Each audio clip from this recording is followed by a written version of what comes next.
Hello, everyone, and welcome back to D&D&D&D&D campaign number 2 of Black Ink and Blue Blood. When we last left off, the party successfully took the repurposed Penditi City turned Orcish fortress on the Radagast Lake near the city of Darkrise. Regrouping following their victory, Caleb has convinced the people of Darkrise to be temporary allies to the normally and animosity-burned Tebadrans in exchange for relief from both Barbaris and rival bandits. And as they settled in for a night of revelry, the party agreed that for the time being, they should split up. Lucian, determined to regroup with her lover on the war front, is going on ahead. Zephyr and What's-His following behind, while Caleb, His Majesty, returns back to personally escort the Tebadran troops to the front. Caleb, you returned to the war front, or at least your war front, to find that your father had finally returned, about, I believe, 2 weeks late, and revealed that he had been waylaid by bandits during his attempt to return to you. But thanks to the intervention of his dear friend Rahutai, managed to survive the day and make it back to you with nothing but a nasty shiner on his head to show for it. However, as you informed him of the situation and of the whispers sweeping the Tebadra camp, he warned you that most Tebadrans are not as generous as you are and would much rather take what little Darkrise has to offer on the way to Barbaris. No mind for long-term gain. Determined not to break your word to the people of Darkrise, but also unwilling to lose the loyalty of your people, or at least risk it, Rahutai offered up a potential third option. A bit of anonymous piracy against one of the nearby maritime empires, which, if you're successful, it will be untraceable back to you, but you will have a Weiss and Sardom ship to get you past Darkrise without having to worry about the city potentially spotting a marching army and going to war. And I believe it also allows us to bypass Bullhammer without having to deal with it. Yes. This way, Darkrise is not raided. Bullhammer does not treat this as an act of war, nor do they report you to His Majesty the Governor. And you will be able to flank those on the war front as soon as you can get word to your party to join you.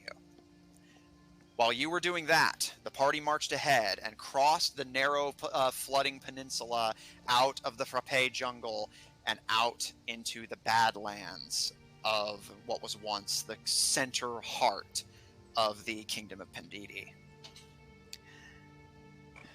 Once you arrived and saw exactly what you were up against, a crater-built fort said to have been made from a moment of impact between Barbaris and Penditi, Zephyr, unable to hide all of you, said that he would scout ahead to ensure that you're not walking into an ambush. The party may be able to get by the city stealthily, or at least escape quickly if they are spotted. A marching army, not so much. So, the party splits even further, the elves staying to watch the camp, while Zephyr, Lucifer, and your two companions, the Amazoness warrior and the dwarven rogue, join Zephyr in scouting further into the Badlands to see exactly what it is out there to find and ensure that the road ahead is safe for all travelers. And that is where we will pick back up.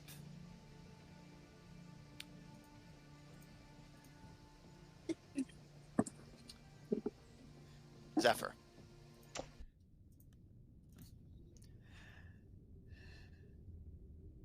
As mentioned, the terrain ahead of you is open, flat badlands.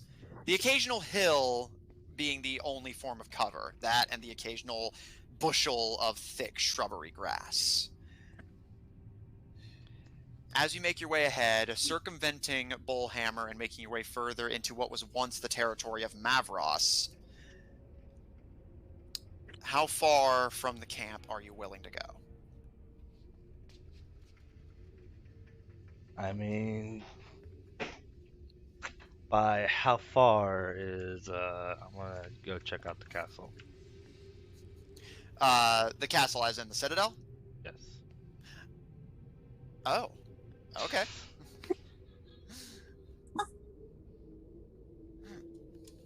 Uh-oh. Oh, Is Zephyr I'm, gonna pull one of his signature?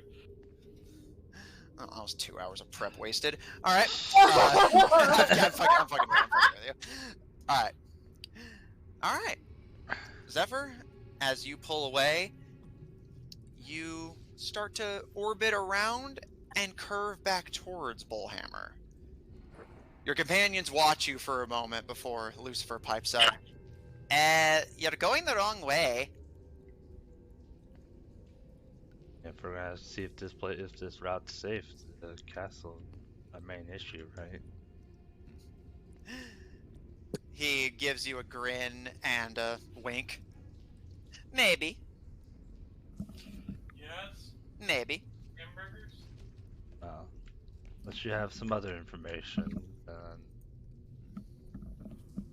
I see that just seeing what they're up to then would be more speedier. He gives a shrug. Whatever. And sits crisscross on the ground.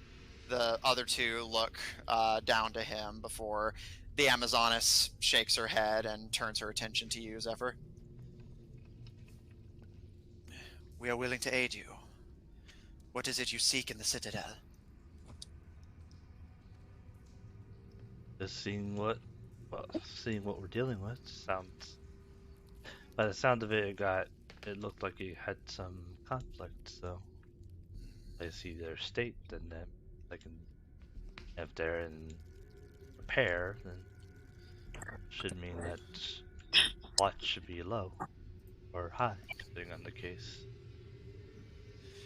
Very well.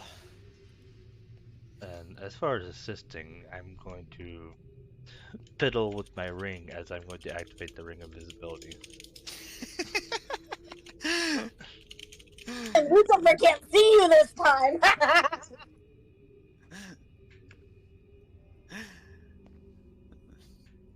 Lucifer just gives a grin as you fade from view. Autolycus puts his hands on his hips and never gonna get tired of that trick.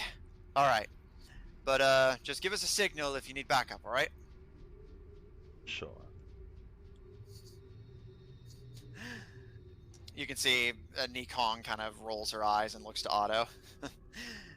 He really is just like you. Hey, I'm not that bad anymore.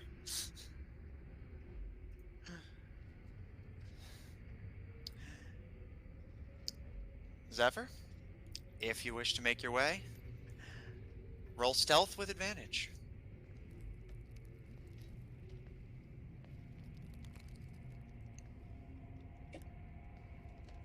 Okay. 24.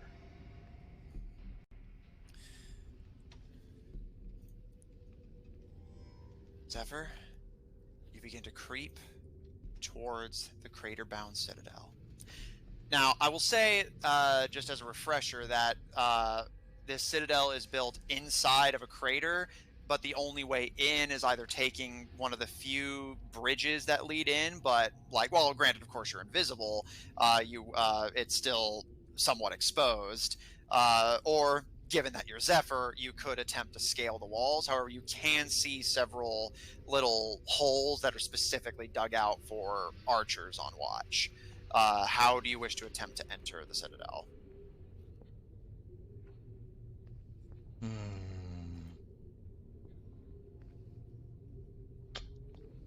Let's try the front door. Okay. He's so Well, direct. I was gonna say classic. I respect it. Okay. Zephyr, invisibly, you approach the bridge and cross into the Citadel of Bullhammer.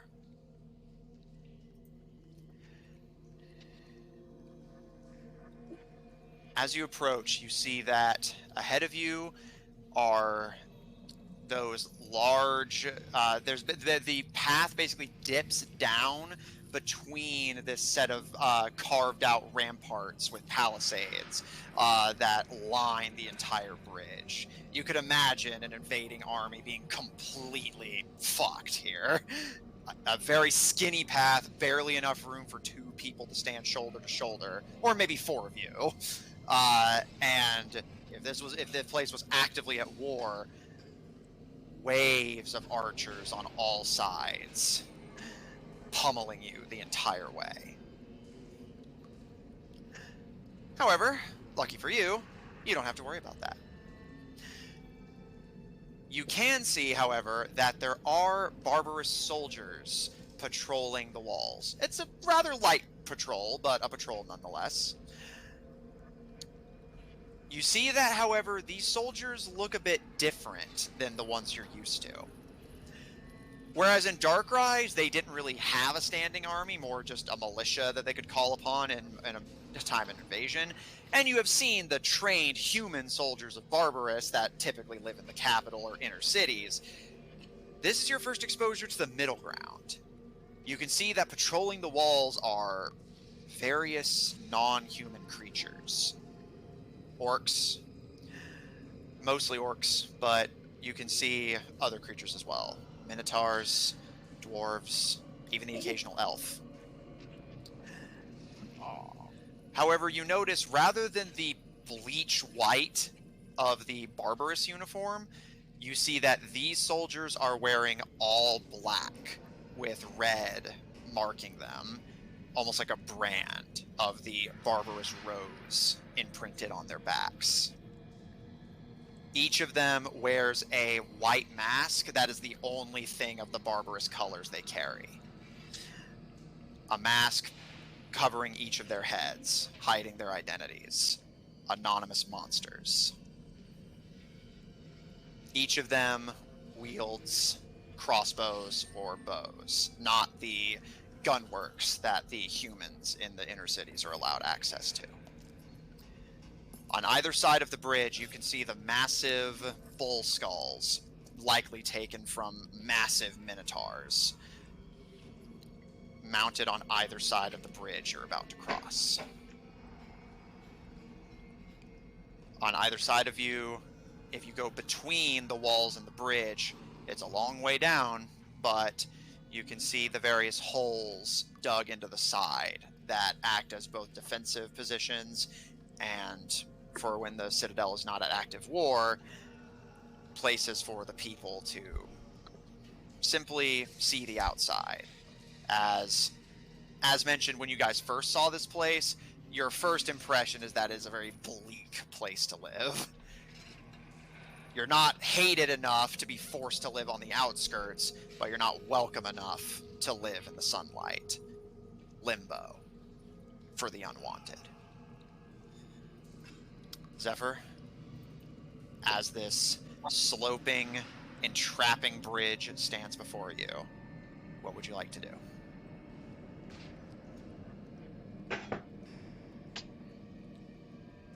So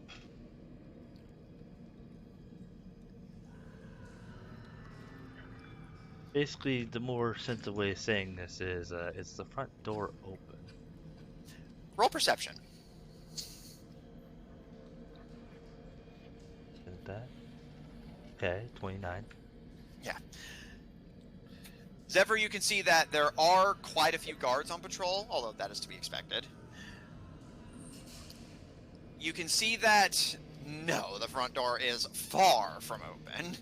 You can see that if you cross this entire bridge, you will come to the first layer of walls of the Citadel, which leads into the actual, inhabited parts of it.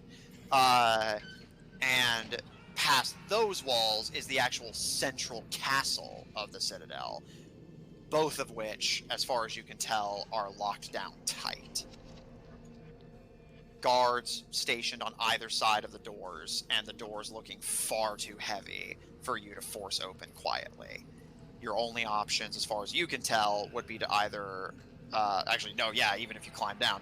Your only option, as far as you can see, would be to either climb the walls or climb down and get inside one of those little holes and potentially find a way in from there, but of course, if you get caught, your back is to the wall.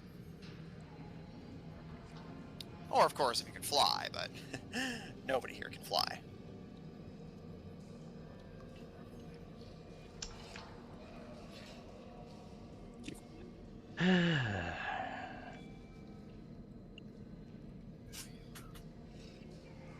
So they have a lot of Inhumans. For a man who doesn't like non-humans, he's got a lot of them under his employ and his wing. Yes, sir.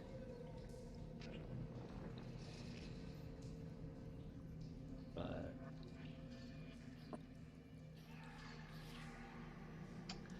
I guess I'm trying to think. Like, I guess I don't see any reason that. I think does anything seem out of place? With your perception of 29, you notice that the bull skulls on either side of the walls, you haven't crossed them yet, and you're happy you didn't.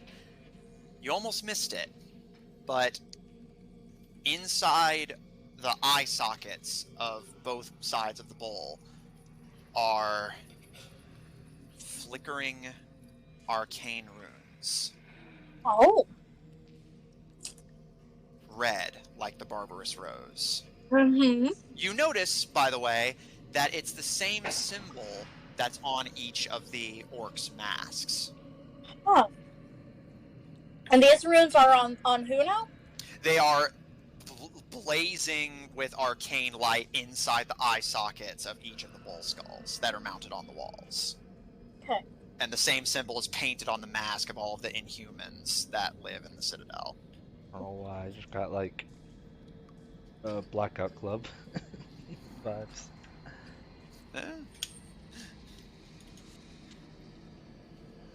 Given your lack of arcane knowledge, you can attempt to roll if you want, but you don't instinctively know what this does. Yeah. Or what sort of effect it may have, if any. All you know is that a mysterious arcane rune gleams in the skulls, and the guards all wear a similar symbol. Beyond that, you don't see anything that strikes you as immediately unusual, at least in terms of your break-in.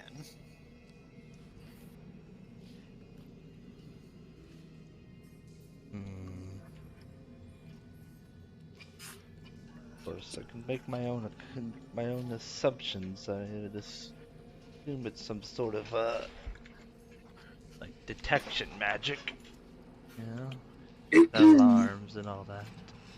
Question is, how do they detect? I have ways around stuff like that.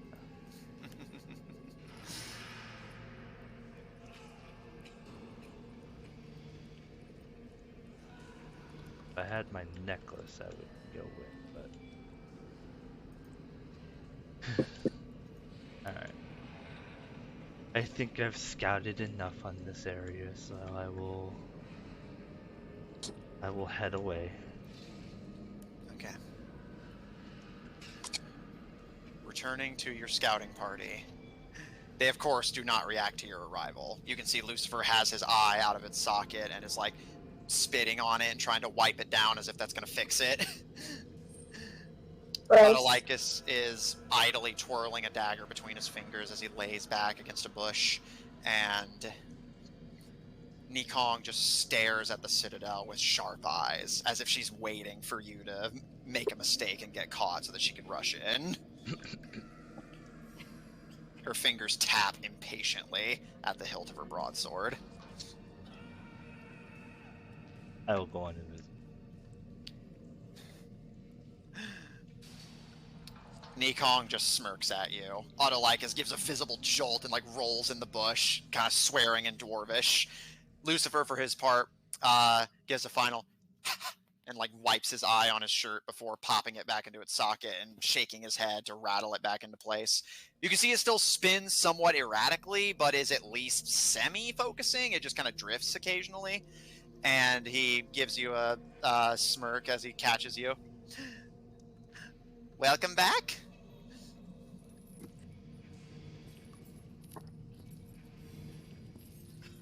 Did you find anything?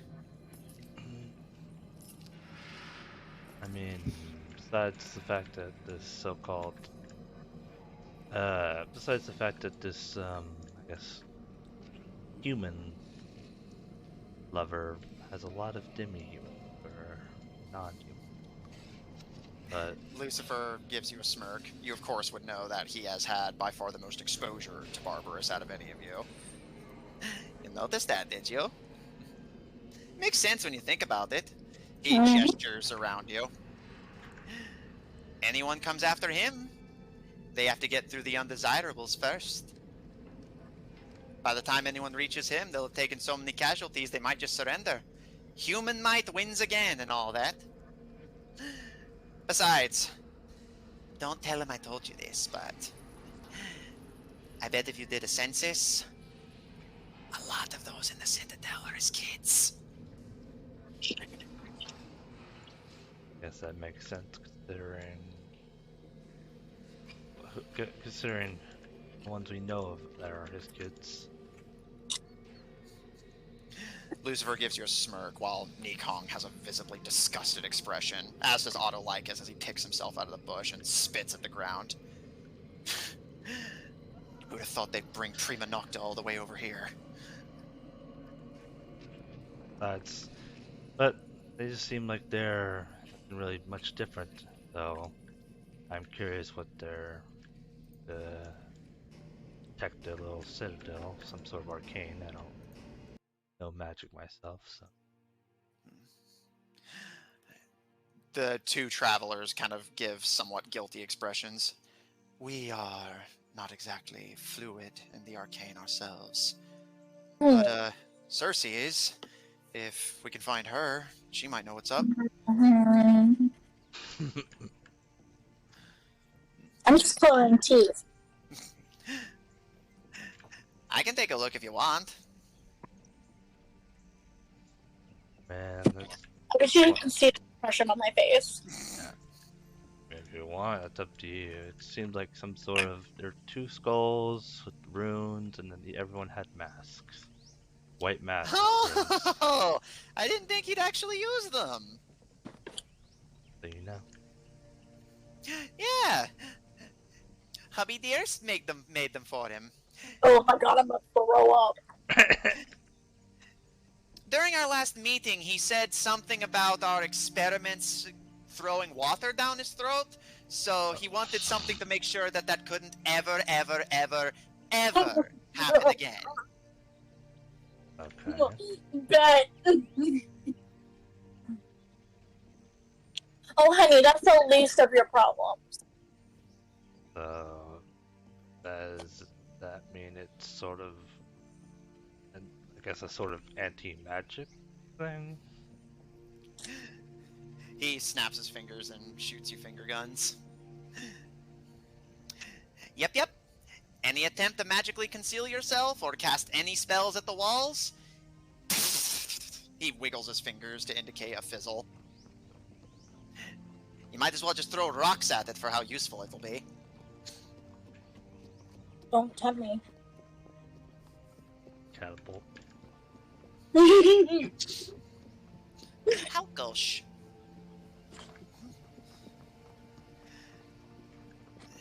I guess that's good, because that would have removed, I guess, this effect. But, you know. Good to know next time if I ever try for it again. He gives a shrug. Do what you want. We're pretty much done with him anyway. Seems like y'all are done with a lot of people. He sticks his tongue out at you and shoots you a wink. Just the people who don't matter. Does that include you? Hardly. I'm in the inner circle. I matter. I'm an Alephik here. Aren't you almost done with them? Your last job, right? Yep. But there's a difference between retiring and being fired, if you catch my drift. I mean, there. I don't know if Yep. I've said it before, but I trust this elf about as far as I can throw him. I trust him even less than that. I can throw him quite far if I wish. I love her.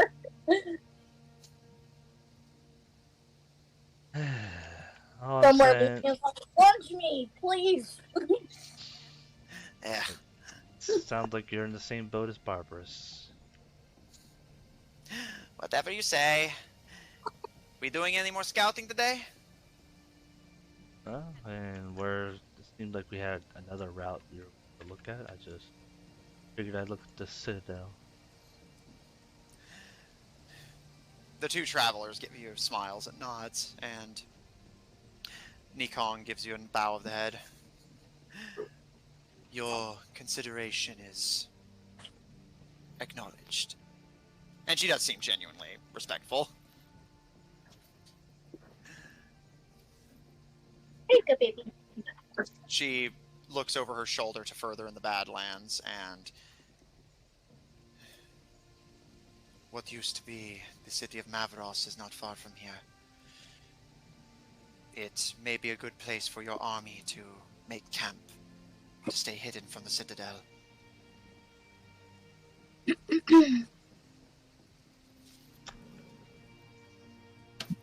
Yeah. For how long that lasts, but you know, let's continue on our journey. And they'll never tell you you're a fucking downer.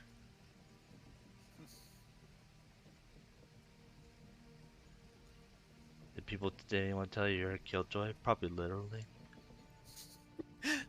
Once or twice, 3 times, many times. Only all the time at home.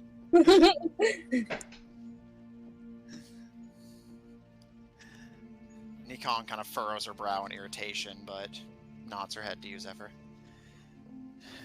Come.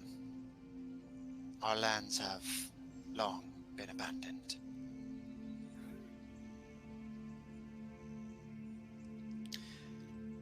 Zephyr, do you wish to travel further and see what awaits the group further ahead? Sure. Okay.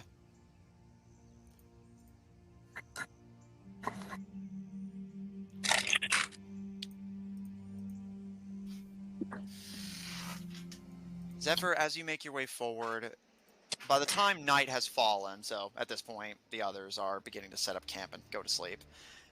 By the time night falls, you see the Badlands are finally broken up by something. Actual landmarks out here for once. Although it's hardly a noteworthy addition. Abandoned is putting it mildly. You can see that ahead of you is what appears to have once been a farmland.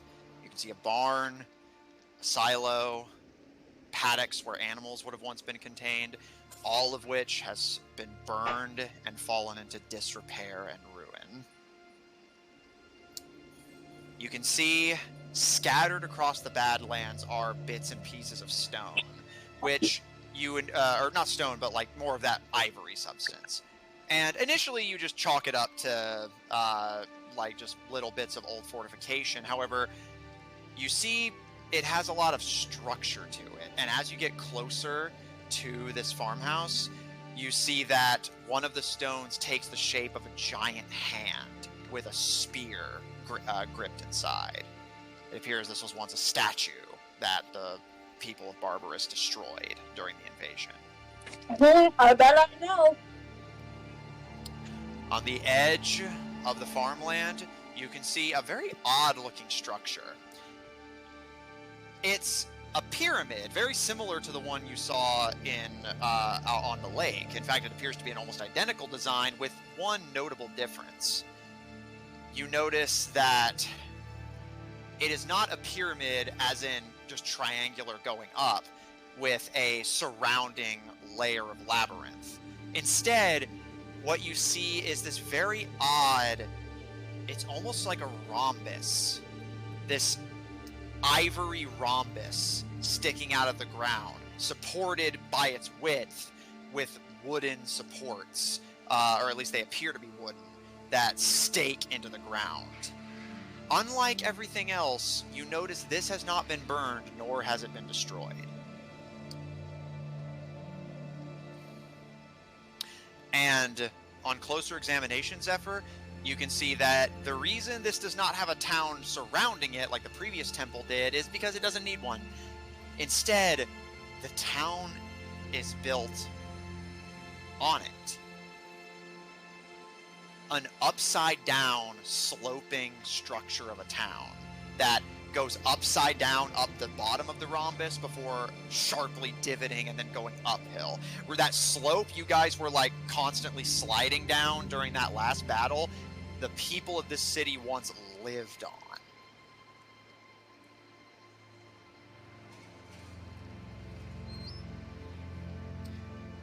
As you see all of this before, you can see Mekong has a deep, thoughtful, almost mournful expression on her face. Otto pats her muscular leg and respectfully keeps quiet and stares out at the devastation. Lucifer, for his part, is staring at the temple with a wicked gleam in his eyes and glances to you as he sees you looking at him and shoots you a wink and does a very quiet motion.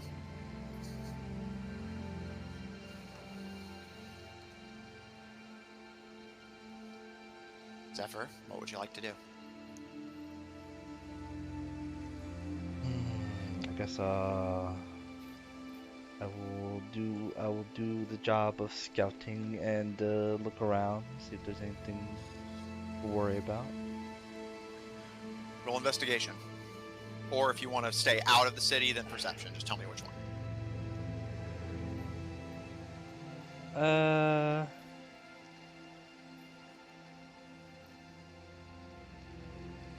Well, what is the other group, or the others are thinking? Do you wish to ask them, or just see what they do? Or see what they do. Zephyr, you pause and watch the others for a moment, and Mekong begins to take a few tentative steps towards the city. Autolycus gives you a nod. We'll be a minute. Feel free to take a look around. There's whatever here's left, probably ain't worth taking. Lucifer watches them go, and once they reach the first paddock and are well out of earshot, he glances to you, gives you a smirk, and starts making his way towards the temple.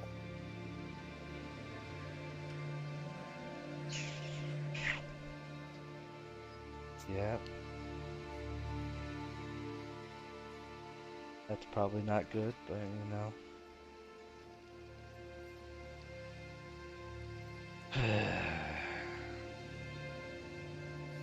Guess I'll accompany Lucifer. Alright. Zephyr, following behind the necromancer, he pauses as he notices you approach and slows down enough to let you catch up before continuing to walk. And he's silent for almost a solid minute as you circle around the outskirts of Mavros towards the temple before speaking up. You going to try and stop me? What would I be stopping? He just gives you a smile.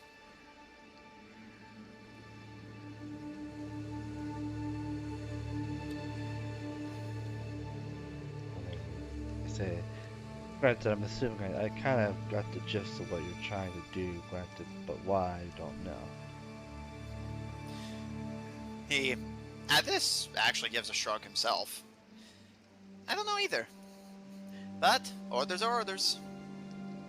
And he pulls a syringe full of ichor from his belt and kind of snaps his fingers against the needle, testingly, before giving a satisfied nod and sheathing it. I see.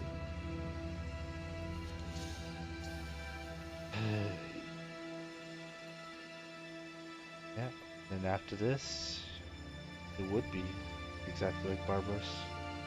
No longer useful. We'll see.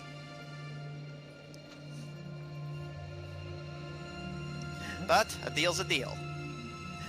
Or, well, what you don't know won't hurt you. He gives you a smile and claps his hands together before looking at you, seeming almost eager in his own way. Do you want to watch? What would I be watching?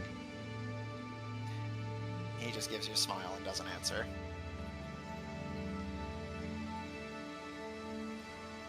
But I will let you roll persuasion if you want to try and get him to talk a bit more. Alright. Persuasion. 18.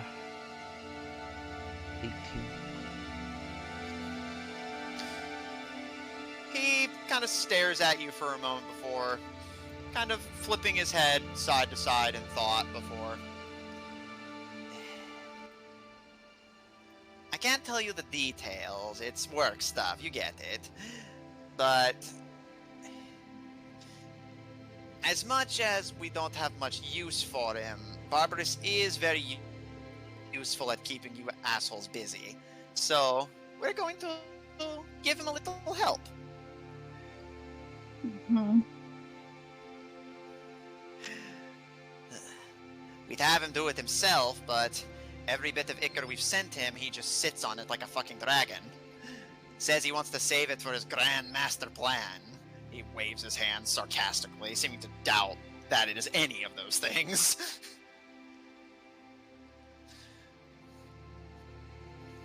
So, my job is to pick up after the dog's shit, and give him backup so that he doesn't get his ass kicked out there.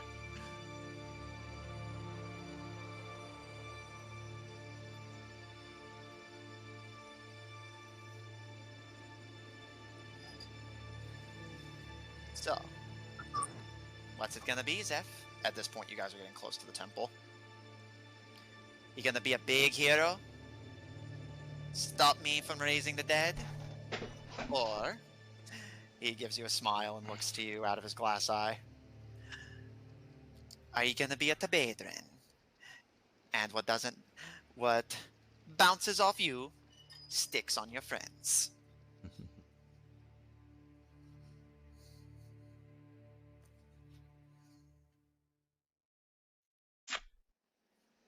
Well, you say it bounces off of me, does that mean that it will leave me alone? Do you want it to? I mean, do I want a bigger creature after me? Sounds like a little bit of a redundant question. Yeah, I guess it is. Just, you know, you can't have it both ways. The lady in white, she's good, but she's not that good. And, you know, all of us in the inner circle are asking her for a lot. Not as much as the outer circle is granted, but still a lot. You can't seriously expect her to just, you know, have the beast do nothing while you're attacking it, right? Yeah. But once what's done is done, if you don't do anything, I'd be willing to put in a good word for you. Have the monsters leave you alone as long as you leave them alone.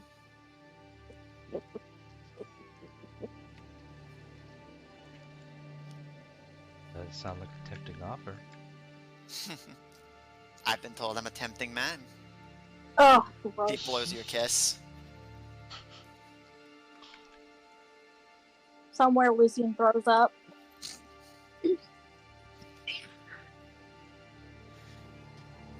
And at this point, you approach the door. So what's it gonna be? Well, sounds like you know the way, so lead the way. He gives you a smirk. And I'll say, Zephyr, are you lying? Lying about what, though? Do you plan to intervene? I have not said one way or the other. Roll deception with advantage. Alright.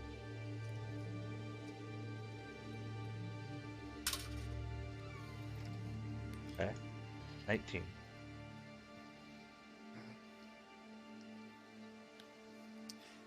Lucifer kind of stares at you for a second before giving you a smirk and a nod. All right.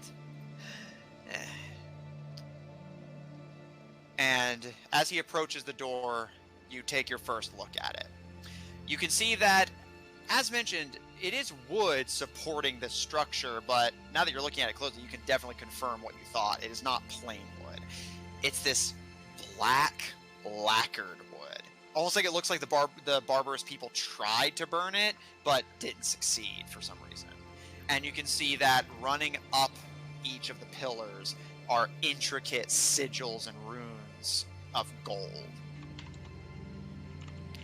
Similar to the others, you cannot read the script. However, this doesn't strike you as arcane either. Whatever it is outside of that. And you can see on the door, there is no lock, nor is there any kind of knocker. Instead, binding the two black lacquered doors is an odd little orb. Pure black with gold patterns on it. You can see various holes between each pattern that some have little small, like, steel-looking pipes sticking out of them, and others simply go in and out of sight.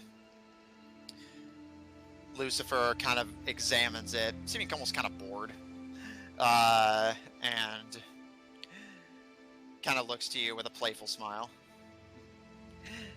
Yeah, you like puzzles, don't you? Can't say that I do. Yeah, that's fair.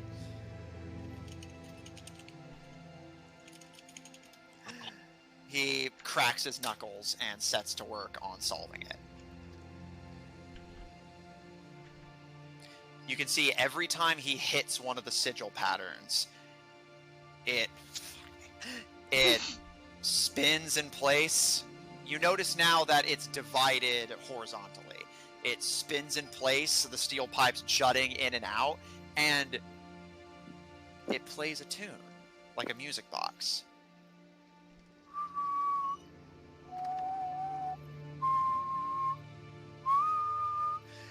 This slow, mournful tune. It sounds like it's being played on a very small organ. Not that bassy, echoey of a church organ, but this small, almost polite bellowing. Like something in between a church organ and a music box. Before finally he hits a final button and it whirls in place before all of the holes jut out with pipes, and you hear a bell echo inside of the temple.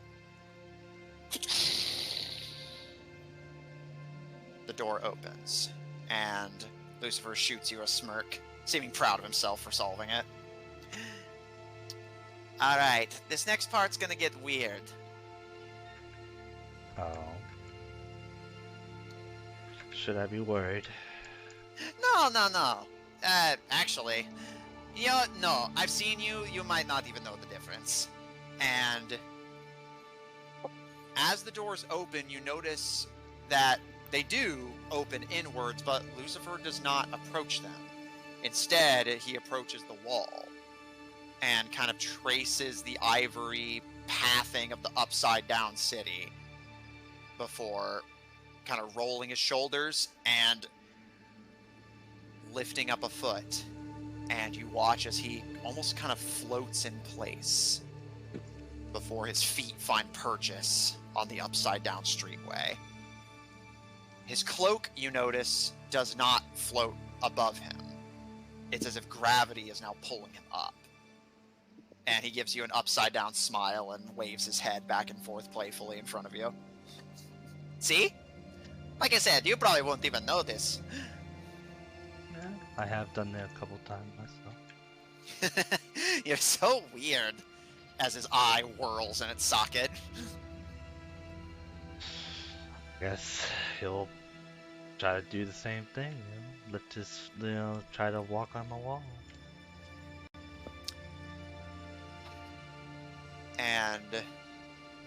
as you do so, similarly to Lucifer, the moment you raise a leg with the intent of taking a step on the path, you feel this twisting in your stomach as your sense of gravity shifts, and you're now upside down, looking at the floor above you. Alright, I'm back. Hello.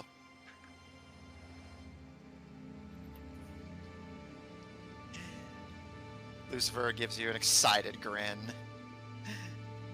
Cool, huh? Some kind of security system so that nobody could get to her body. A little different than what I'm used to, but I'll get used to it. Yeah. Now, if we run into any trouble, stay close to me. Seriously. I mean, you can run if you want, but it's better for you if you don't. Basically, I'll get lost and basically stuck here. There you go. See, you're smart. I like you. Alright, then lead the way. Oh, fearless guide. There's a couple things I'm scared of. Oh?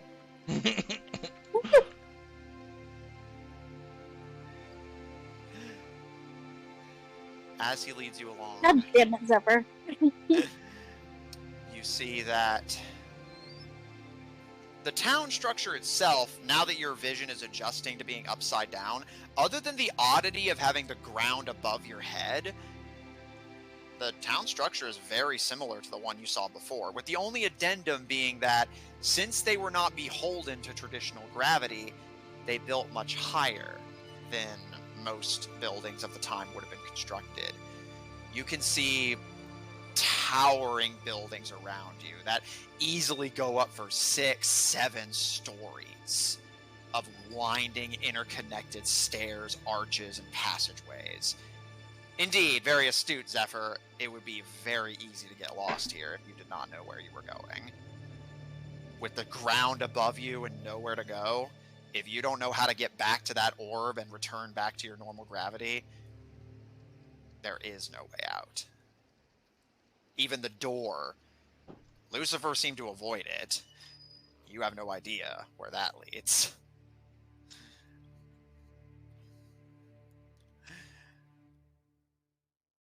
As he escorts you through the streets, he looks around, seeming to be looking for something.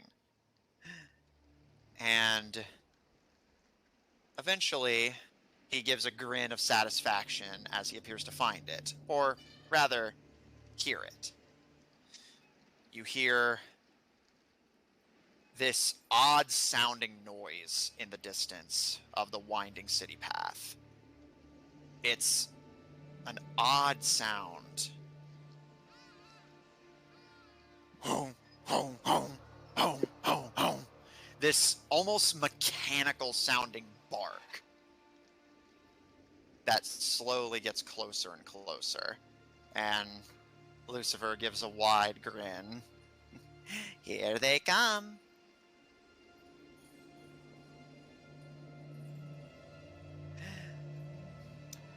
You have any food on you?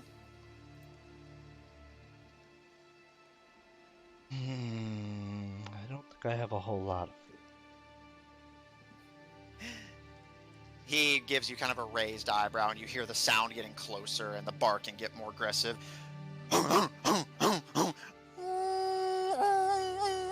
The howling even sounds like glitchy and robotic. That's a shame. Are we gonna have a picnic? He stares at you for a moment before giving you a wide smile and chuckling to himself. You remind me so much of her. Maybe we got your blood mixed up. Maybe that's the problem. I should have Dr. Knight take another look at you. No, actually, no, definitely not. Lucian would never let it go if she was shorter than me. Actually, she is canonically shorter than him. But not that much shorter. Yeah, able to pick you up like a child shorter. that's true. She would be offended.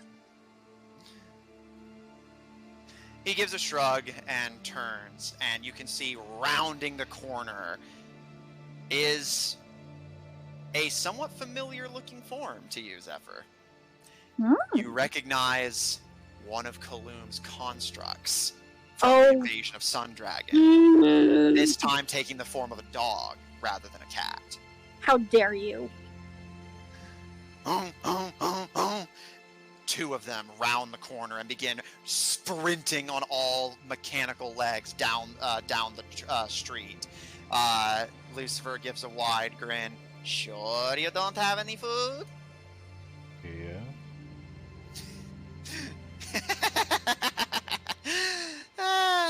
Yeah. You and I, we're a lot alike. And he just holds up a hand as the dogs approach, and they skid to a stop and completely stop. About 15 feet ahead of you. Puppies!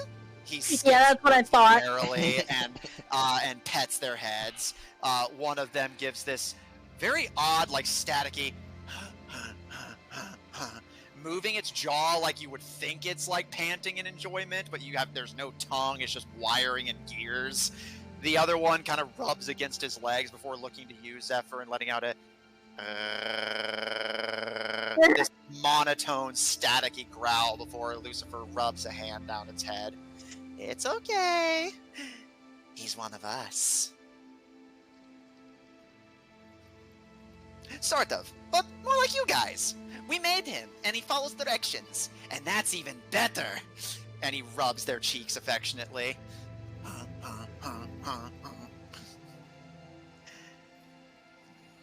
Mind taking me to the others? We have business to discuss. The dogs sit up excitedly and turn and begin trotting down the street, and Lucifer turns to you with a grin. Coming? Do I have a choice? Not anymore. Zephyr will follow along. And as he passes you by, you hear him whisper something under his breath, but you don't catch what it is.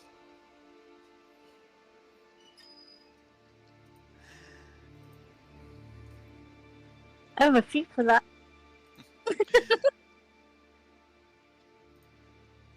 You follow the mechanical dogs through more of this twisted gravitational hellscape before you come to a sort of scarlet marked path that lines it doesn't seem to go anywhere, it just seems to like divide part of it. But looking over your head, you realize that you're about to cross the threshold where gravity will be situated again, but this time more towards the ground at an angle, preventing you from slipping off the slope.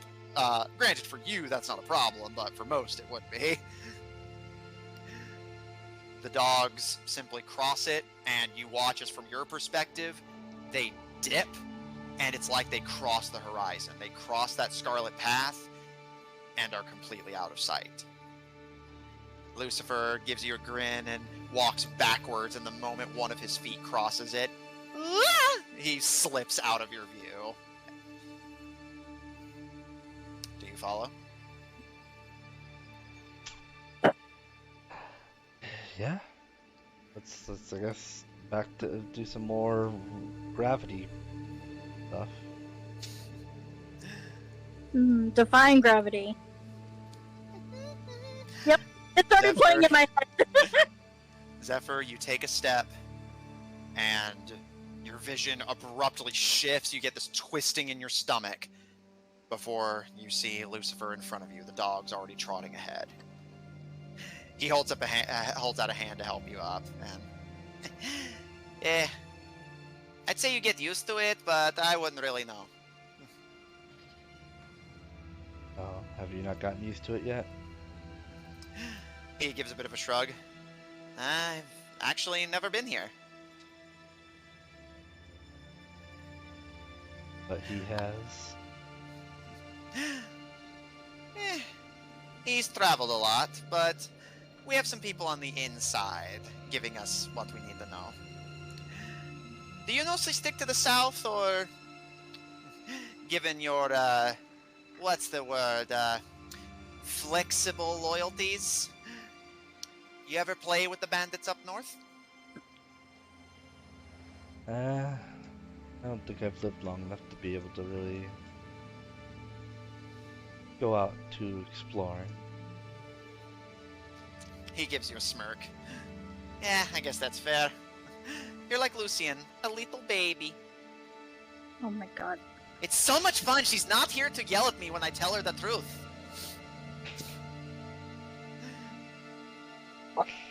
Anyway, the great thing about being friends with thieves is that they know how to get anywhere and they know where everything is. My thieves' cant's a little rusty, but luckily they speak the same universal language we all do. Funny. He gives you a smirk. This is why I like you. Although, this time, no, actually.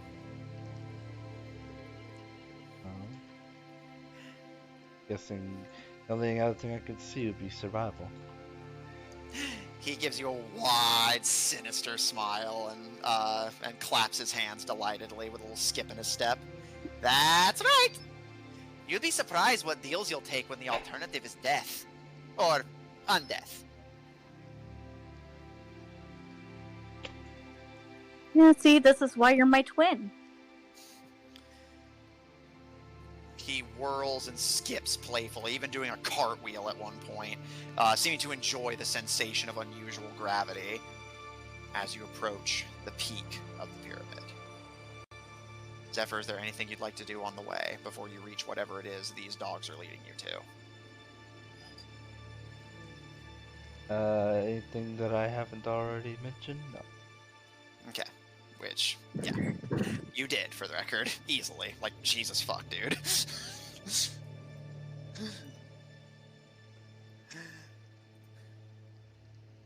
Zephyr, you follow behind the dogs and are led to the one glimmer of seeming civilization, a small flickering light on one of the higher stories of the buildings, a campfire, or at least a light of some kind.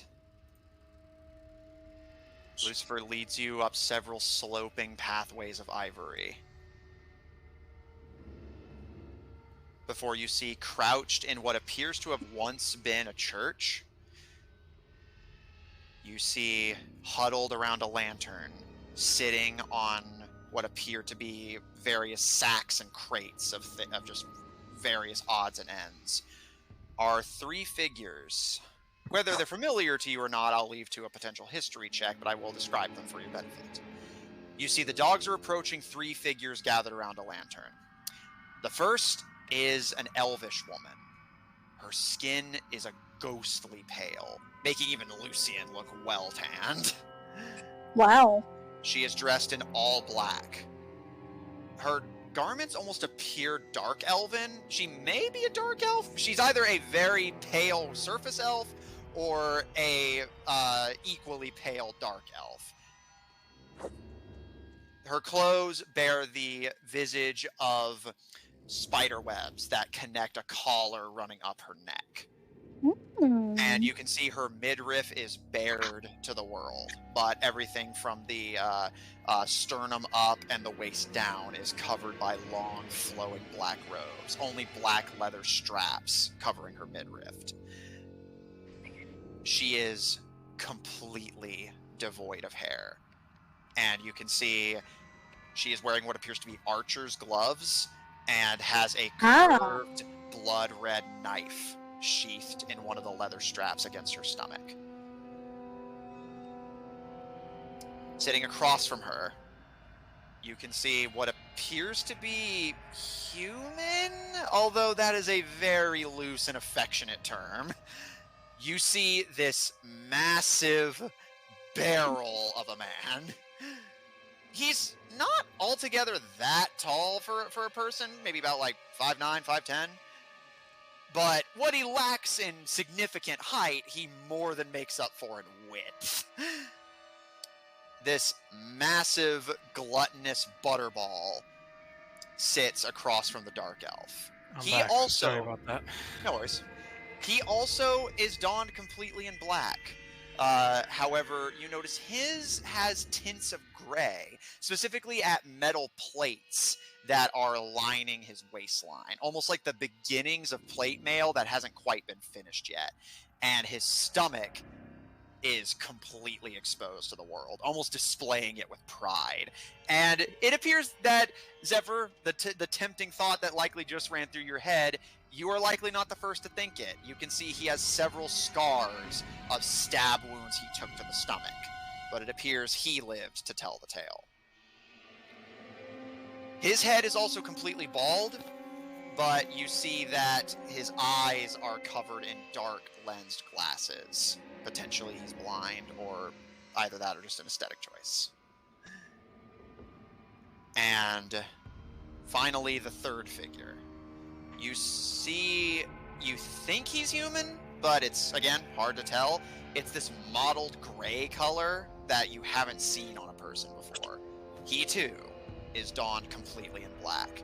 His robe seeming more similar to the girl's, although he, unlike the others, has exposed none of himself outside of his head. And even his head is completely encapsulated in this almost helm made out of the leather cloth of his robe, only exposing his eyes, nose, and mouth. Everything else completely hidden by armor. And dangling from his wrists, or at the very least his sleeves, you can see these long, odd-looking tendrils. You can't see at this distance what they end in, but there's something dangling at the end of them. He is similarly bald, but you notice that he has left the scalp of his helmet open to reveal this odd-looking bite mark on his scalp that appears to have scarred. This concentrical circle of teeth. His eyes beneath it all are a gleaming blue, and he looks up as the dogs appear to flock to him, and he sees you approaching. Zephyr, are you going to make yourself obvious, or are you going to hide?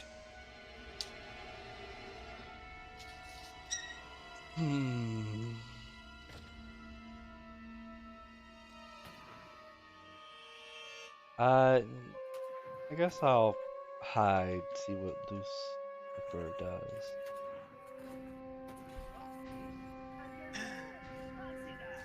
Roll stealth. I can do 30-20. Noted.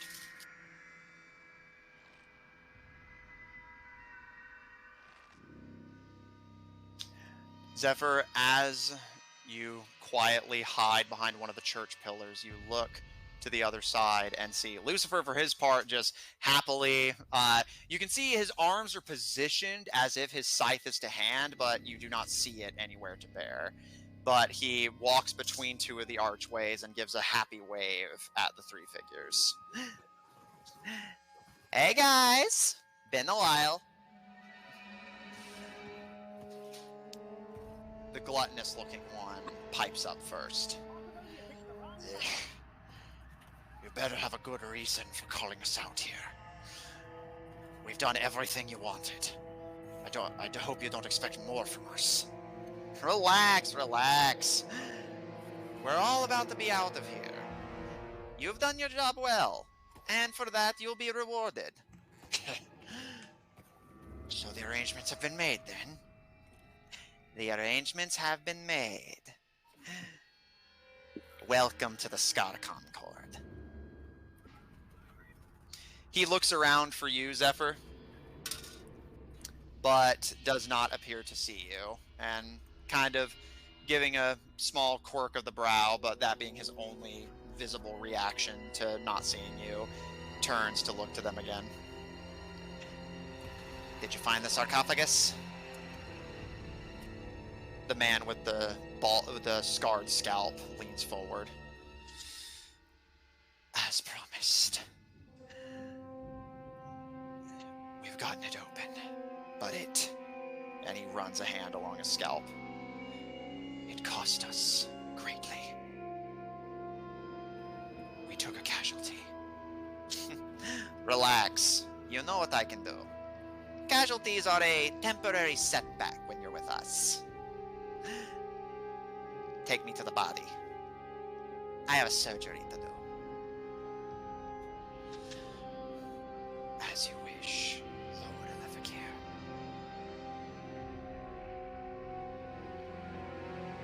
The man in glasses kind of waves a pudgy hand dismissively. Take him. I'll gather up the goods. Lucifer kind of quirks a brow. I thought I told you not to raid the surrounding lands. We didn't. At this point, the woman finally speaks up. You said not to take from the land, not to take from those who take from it. Someone else is raiding out here? So we found. Is that a problem? No, not really. Actually, you didn't kill them all, did you? No. We simply took what they had in the night. They hardly knew we were there. Perfect. If we're lucky, they'll think the Osli did it, and one more thing between them and Barbaris. He cracks his knuckles and stretches. Alright, let's get to work. Oh, and I am expecting a friend of ours. So if you see anybody, have the dog sniff him out first. If they're cool, he's cool. If they're not cool, you know what to do. You can see the gluttonous man lick his teeth. And when you notice at this point, Zephyr, that his fingers and lips are stained red.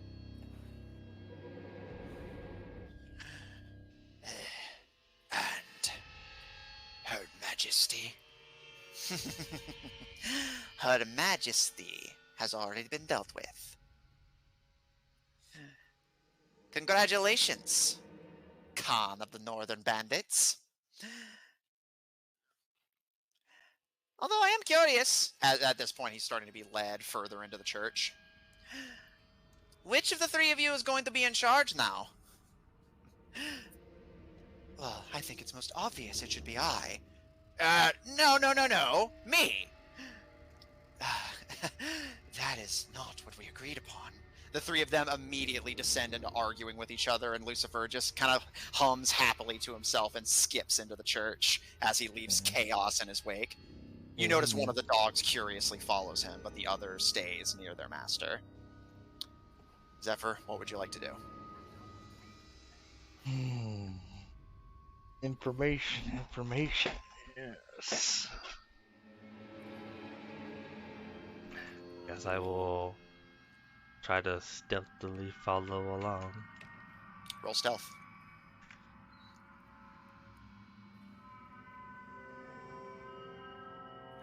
Uh, 29.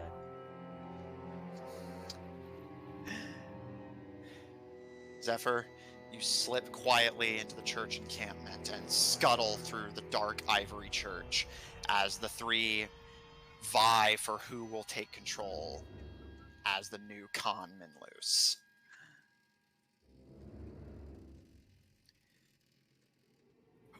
You see Lucifer crossing into the center church and follow behind him.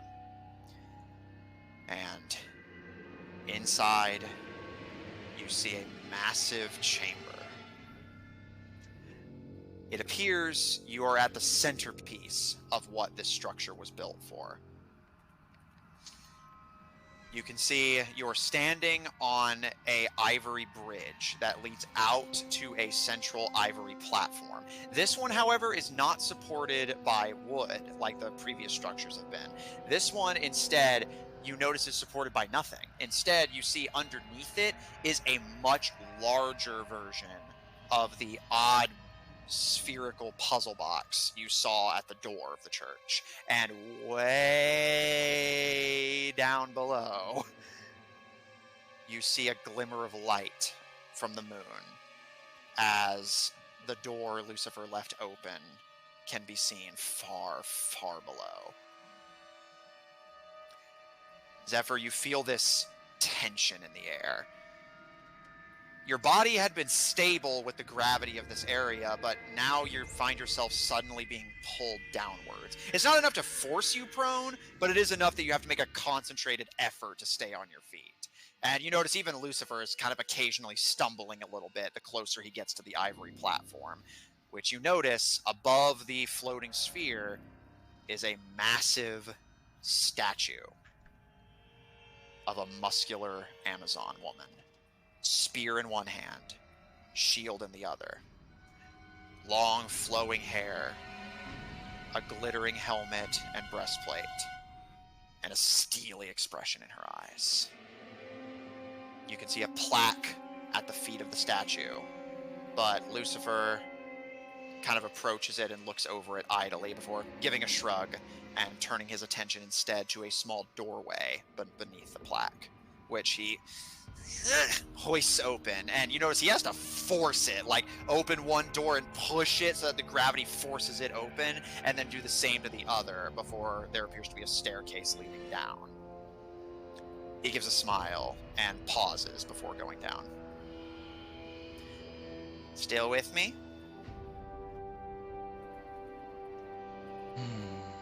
I'll admit you're good at this. I lost track of you.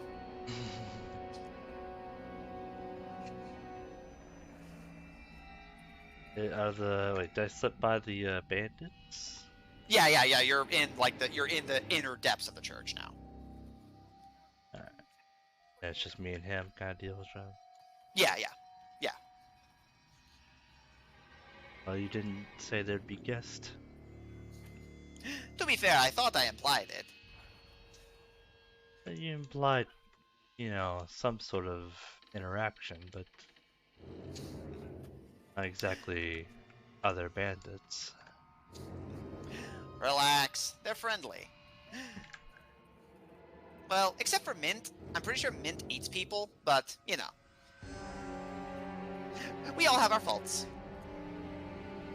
I raise the dead from time to time, my boyfriend likes to make robots, you like to steal things, my sister is dead, you know how it is.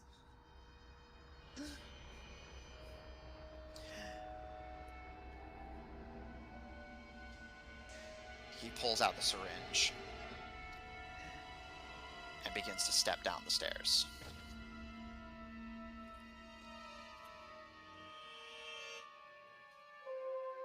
Do you follow? Yep.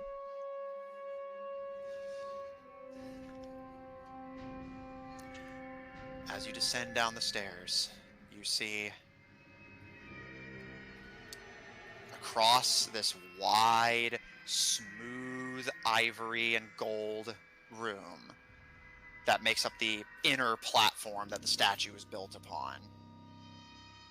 At the end of it is a sarcophagus that has been loosely forced open to reveal the massive form of Queen Pendidi.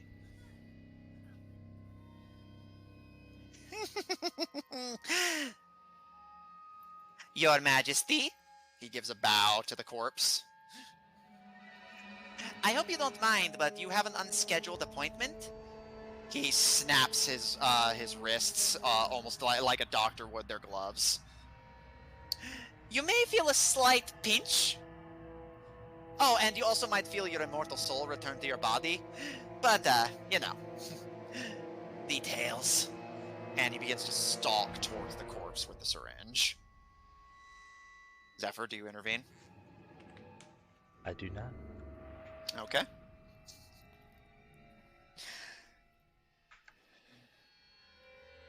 Just watching and amusement.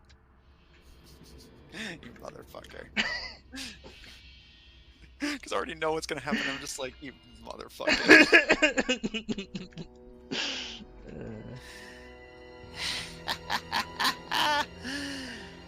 Just imagine the monster we're going to make out of her, Zephyr. Look at her, she's massive!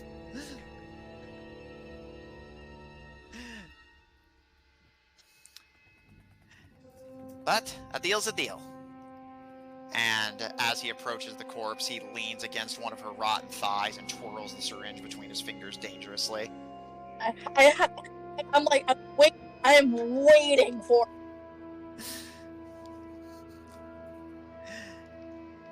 Thanks. You know, after my sister died, I didn't really have a whole lot of people to talk to outside of the inner circle, so, you know, it's nice.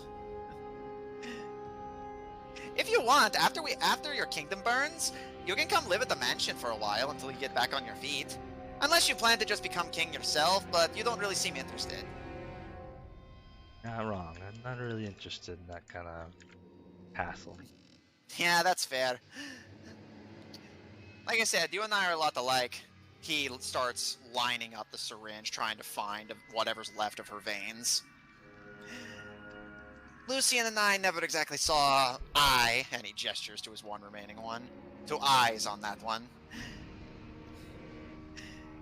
She always thought being in the Lefakir was, you know, important.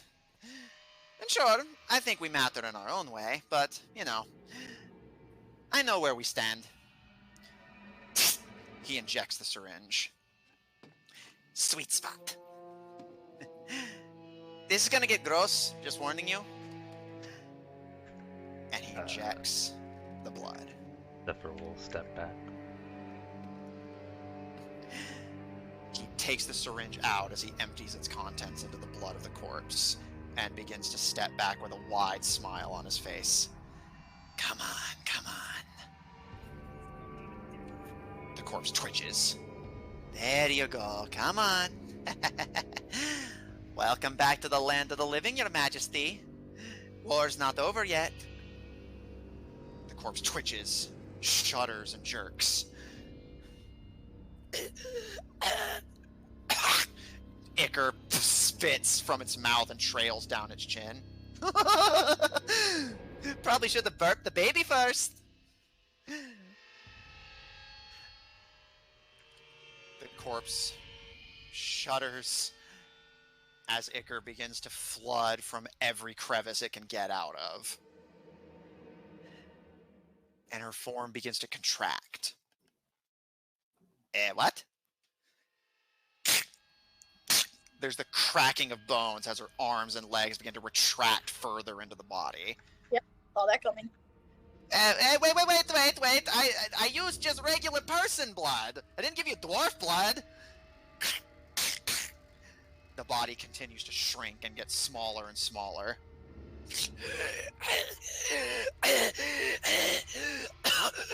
As it shrinks and shrinks and shrinks until eventually, clambering out of the sarcophagus is an unstable Ichor beast between Queen Pendidi and Zephyr Tebedra. I fucking knew it!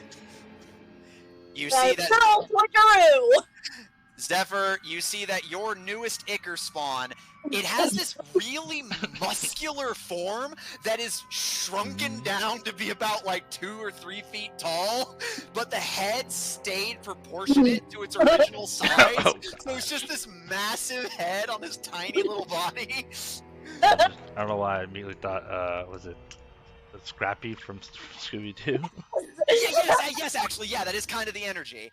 And as it stumbles out of the sarcophagus, the head kind of makes this sickening sound as the Ichor is forced out, and the body literally can't support the weight of its own head, and the head just splats against the ground and is dragged behind the body as it crawls on its knees towards Lucifer, who just kind of takes a step back, seeming kind of weirded out by it. For the first time, you have creeped out the necromancer. That wasn't supposed to happen. And what was supposed to happen?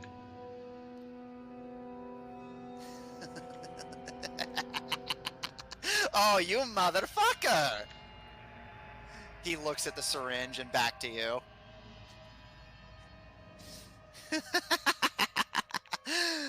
Oh, I see.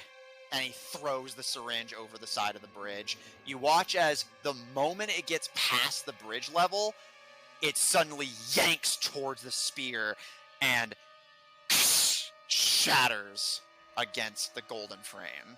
Oh no.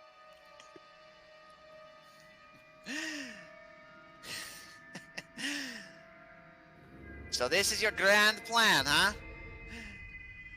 Sabotage my little baby so that I don't get my badass zombie warrior? I mean, who knows what could have happened? Apparently, small is better. I mean, doesn't it pull the best qualities of all? But Well, you two are... Frankly, I cannot think of two more different people than you and the Queen. I'm not sure what this is, actually.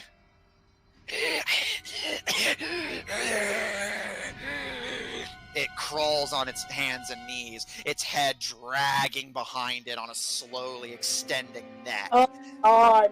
as it crawls towards Lucifer. What it is, it's probably one of the most unstable Ichor beasts ever made because Yes, it wasn't because intended to be Zephyr- stable at all.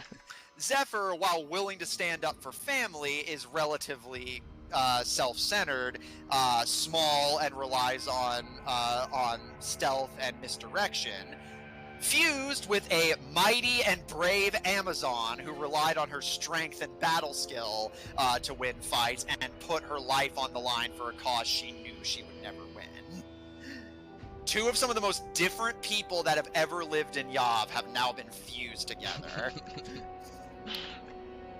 This Ichor beast is beyond unstable.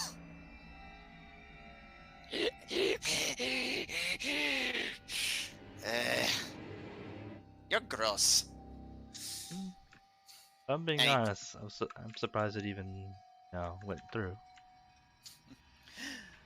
Yeah, honestly, me too. As much as I would love to study this, he takes another step away from the creature and turns to you with a raised eyebrow. So, what happens now? And you can see the scythe slowly beginning to take shape in his hands.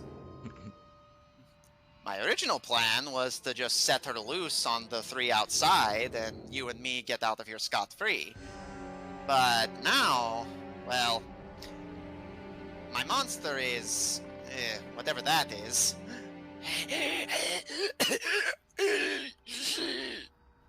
I almost feel And you're definitely not joining us, are you? I'd rather not join a group that's as fickle as yours. Oh. Moment you're not useful, you're a liability, and even if when you are useful, there's always something used against you. Remind you too much of home? Less remind, more just... I'm just done with that kind of ordeal. Oh. Fine. He looks to his monster, and as it approaches him, he kind of gives it a kick in the neck, and it spins back and kind of like splatters onto the ground and has to kind of reform itself. I'm guessing if I attack you, you're just gonna run? At this current moment, yeah, you'd probably be able to win in a fight, but so I probably wouldn't fight you. So yes.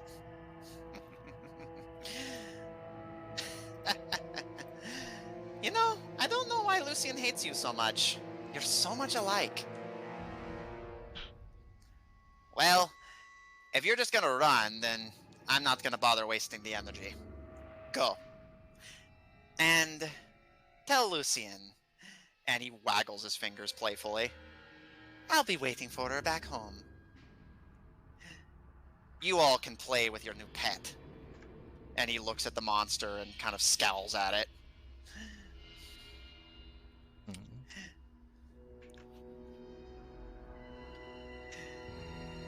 Anything else?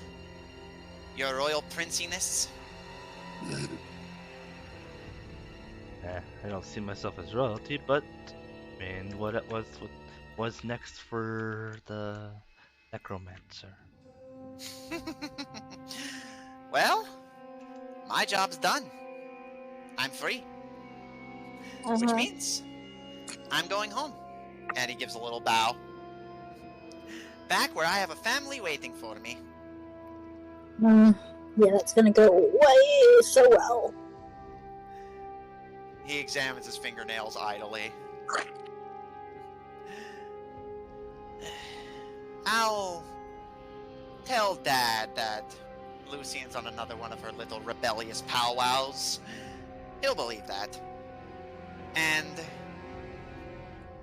I mean, well, by the sounds of it, you can make him believe anything you want. I know. Isn't it great? He twirls the scythe and rests his hands on it. Well, off with you then. Oh, I guess you might not know the way back. Oh well. Bye-bye. He Bye. snaps his fingers and the Ichor beast raises its neck, its head still just laying on the ground behind it. You, whatever you are. I'm not very good at naming things. It's very true. Zefiti? Yeah, sure. Zefiti? Kill your father. God, I'm gonna die.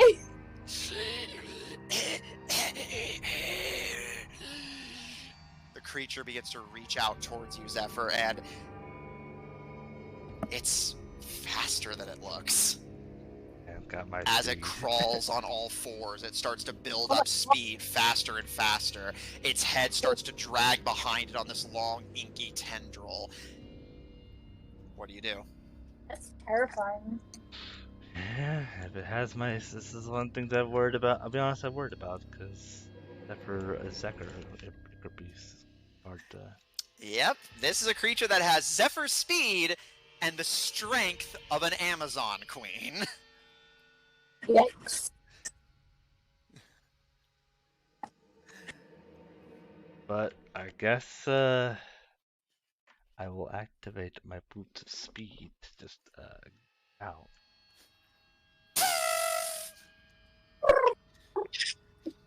You begin to speed away.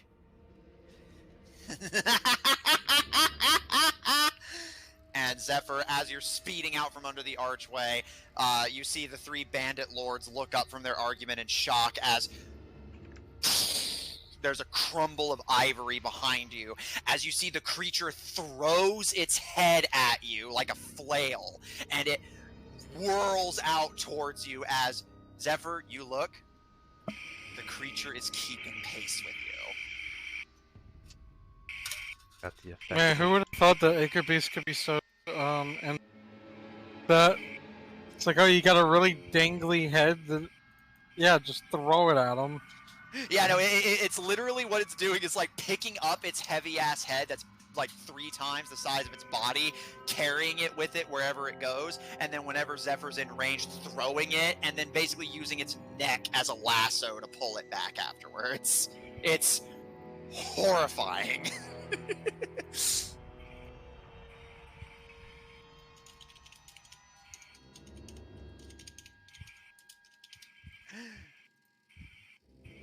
Just double checking because I had to quickly redo some stats here. Yeah. Zephyr, does a 28 hit? Yes. What does a flailed head do? Natural 20.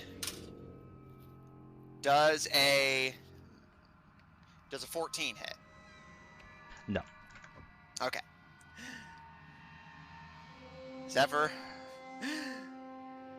the creature throws its head over the pathway, through the ceiling of the archway, and as the bandits all like scatter, you look up just in time to see the head come down, open its jaws, and bite down on you as it squishes you beneath its ichory weight.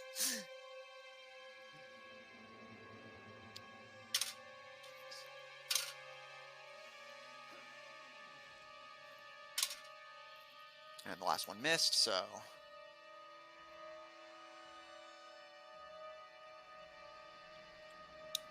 Zephyr, you take 31 slashing damage as the teeth rake into you before the head crushes you beneath its weight.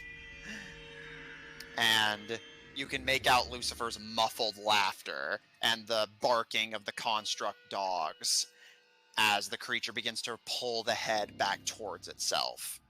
You're covered in ichor, but otherwise unharmed, other than the obvious. Yeah, other than being bit. Zephyr, I know this would be a big ask, so I understand if not. I have a backup plan if you don't. Do you recall what level you were when you got this copy of your blood? I believe I was level 14 or 13 or 14. Okay. I think it was that long ago. Yeah, just checking. As the creature pulls its head back towards itself and picks it back up, you can see the bandit lords look down to you in confusion, and the dogs start barking as Lucifer steps out of the passageway with a kind of idly bored expression. This was the friend I was talking about, but we're having a bit of a spat right now. Want we should do what we do best, boss? Don't bother. It's like trying to get the grip on ice. No, I say, let them fight. I've always wanted to say that. So, Zephyr, you finally met your match. Literally. She's stronger than you, and just as fast as you are.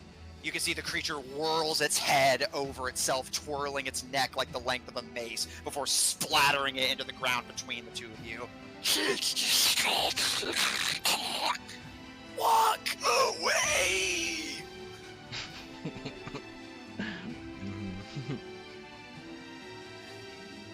What's it gonna be, Zephyr?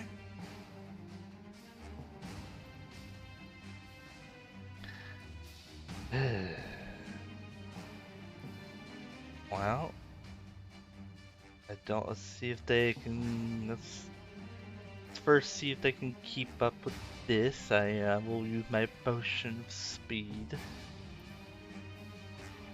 Okay. Use. That could work. Technically, the potion. Well, yeah, but sometimes it's been the case that they have our items as well. At least your magical ones. Yeah. I guess that means only ones they can replicate, and there are some they can't. Alright, so Zephyr, you down a potion and hold your ground as your copy pulls its head back and whirls it for another throw.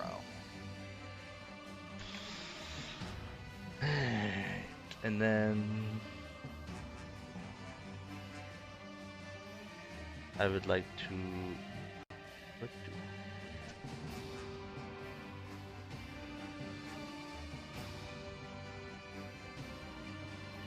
I'm gonna can I pour What are you gonna fucking do? it's gonna be weird and I don't think this work, but you know what? Let's see. I'm just trying to see how much I actually pour in one turn or one action. Because can I just you know, grab my alchemy jug and pour honey on it? Sure. I love the fucking uses you come up with for the fucking alchemy job. It's incredible. God, why do you have so many bags of holding? It's so such a pain in the ass going through your inventory. It's the bottom one. Thank you. All right, honey. So yeah, it's a gallon. Okay. Yeah, up to 2 gallons a minute, so you can get the entire bit of honey out. So what are you hoping? Like, just what are you trying to accomplish here? To slow it down. Honey can be sticky, right? Yeah, you know what? That's creative. I'll allow it. You pour honey on the ground between the two of you, and the creature kind of looks down.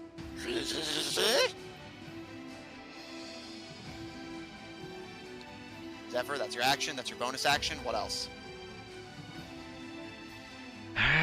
And then I guess I'll use my haste action to just like skedaddle. Okay. So I just realized he's very lucky. Lucifer's very lucky. Huh? Loser's very lucky. What? Sorry, you cut out. He's really lucky that this creature considered Zephyr its creator and not the one who actually injected it. Or Lucian, the creator. No, Lucifer. I know. It's like, I'm he talking as clear as day. I know. I was like anyway. It sounds like he thinks that I'm not the creator.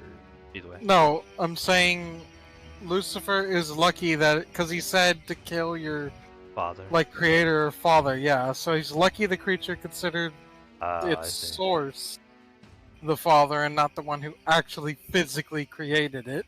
Mm-hmm. And Zephyr, what do you do next once you pour the honey? Like I said, I'm gonna use my haste action and just skedaddle. All right. How fast can you go? With just one action, let's see, 90. Hold on, doing math. Yeah, no worries. I have to run some calculations on my end as well. Times 2. The ultimate race. Yeah, with just my haste action, I can only go 360. Okay.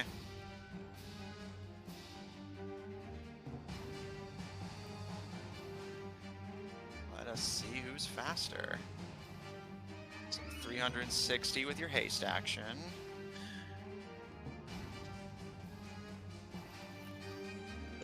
I'll be faster, but I think you might be, actually. I'm just double checking.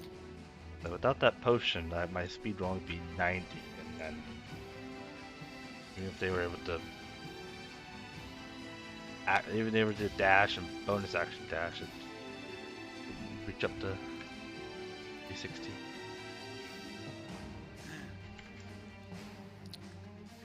Problem is, how do I get out?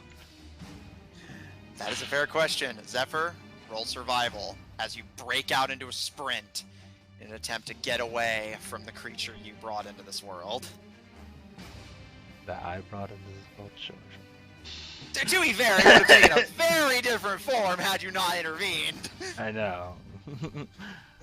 14. Noted.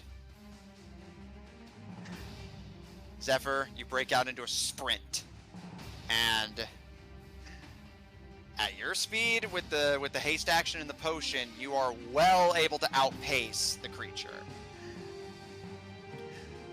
However, it's not completely left behind, and the dogs are giving chase as well, as the moment you turn your back and start running, you hear Lucifer snap his fingers, and you don't see it, but with just a gesture, the creature begins dragging its head behind itself and breaks out into a slightly clumsier and slower, but no less fast Zephyr-esque sprint. However, while Zephyr, you granted do also share this trait just for different reasons, you notice that as it goes over the honey, the creature's motions become almost smoother, more careful and adept. It too is not affected by difficult terrain, although you're not sure how much of that is from you and how much of that is from the other host. It gives chase. For the time being, it is only half your speed, but once you lose your potion effect, you might be in trouble. You manage to run and get away from the creature as far as you can. However, you are completely lost in this maze of 7-story structures, interlocking roads. You're not even sure where the city starts and where it ends, and no matter where you go, you can hear that neither the creature nor the dogs have completely lost track of you. Robotic barking and coughs and gurgles being the indication that with every second you dilly-dally, the creature gets closer to you. You can only stay in one spot for 12 seconds at a time before the creature catches you. Zephyr, you are completely lost and have no idea where you're going. What do you do?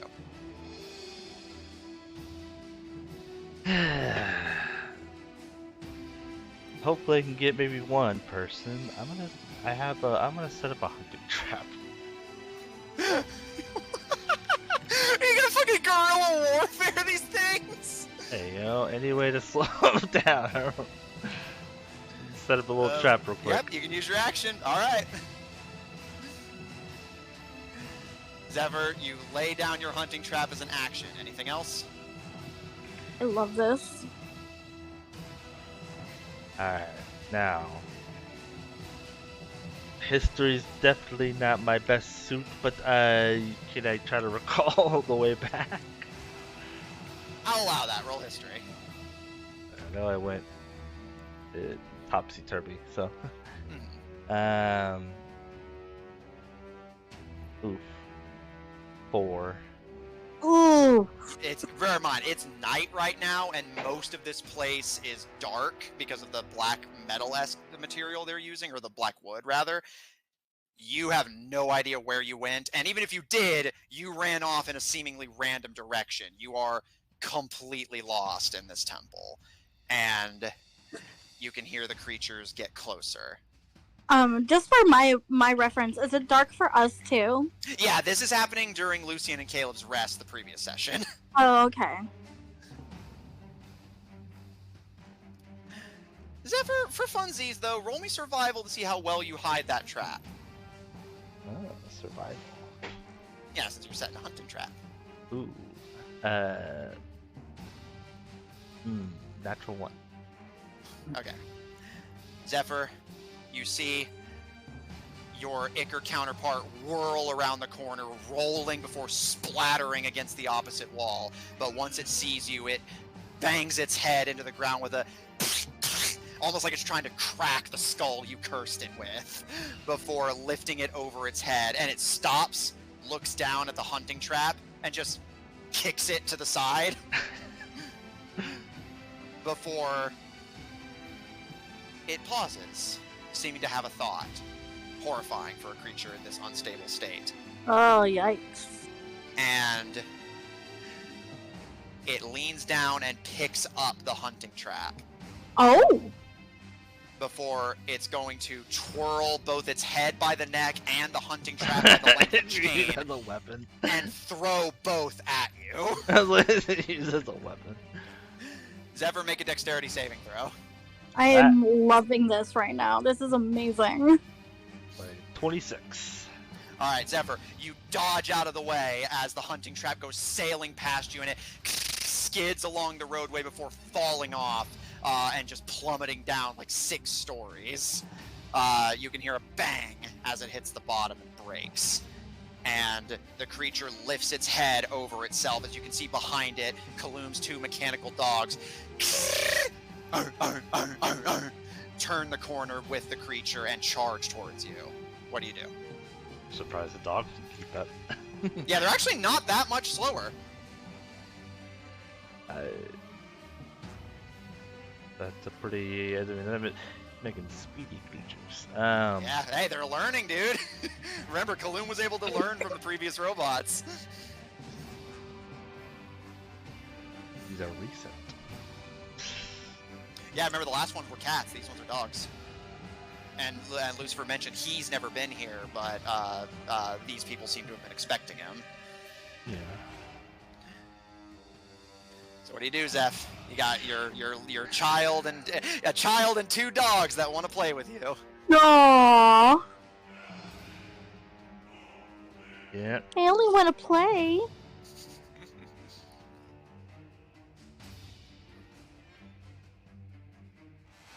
Alright, well then I'm going to... I don't think I can take the Ichor Beast. So... I'm going to then try to... I'm going to try to return back to Lucian. How do you intend to do so? Not sure about the dogs. Can't go faster. I would have to go. Is there a way I could go around them? Yeah. There's ways for you to escape. It's just that you don't know where you're going is the problem. Mm-hmm. You're in your worst nightmare. There's infinite places for you to run, but nowhere to run that is completely away. Like, I'm doing all this. I realized I'm gonna activate my ring of invisibility. You activate your ring of invisibility. And I would like to try to like get some distance and see if I can hide. Roll stealth. However, you are not going to have advantage on this. Oh. Do I have disadvantage? No, it's just flat. Alright, because I have advantage from the suit. The suit itself, or because it turns you invisible?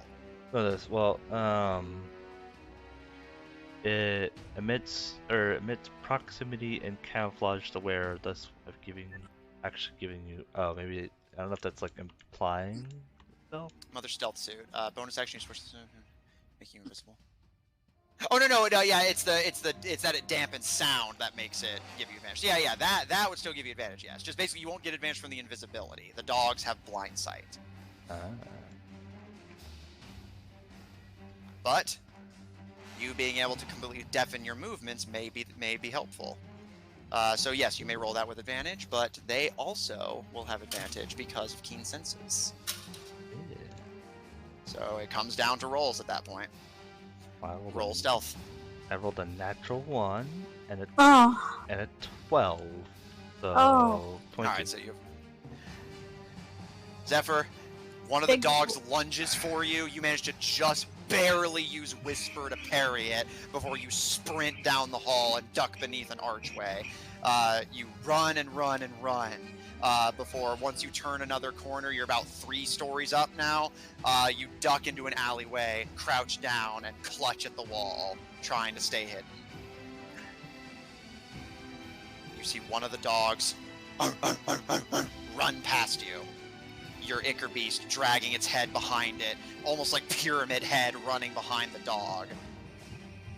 The second dog almost goes past you, but it stops. Its head tilts, and it slowly turns its head towards you.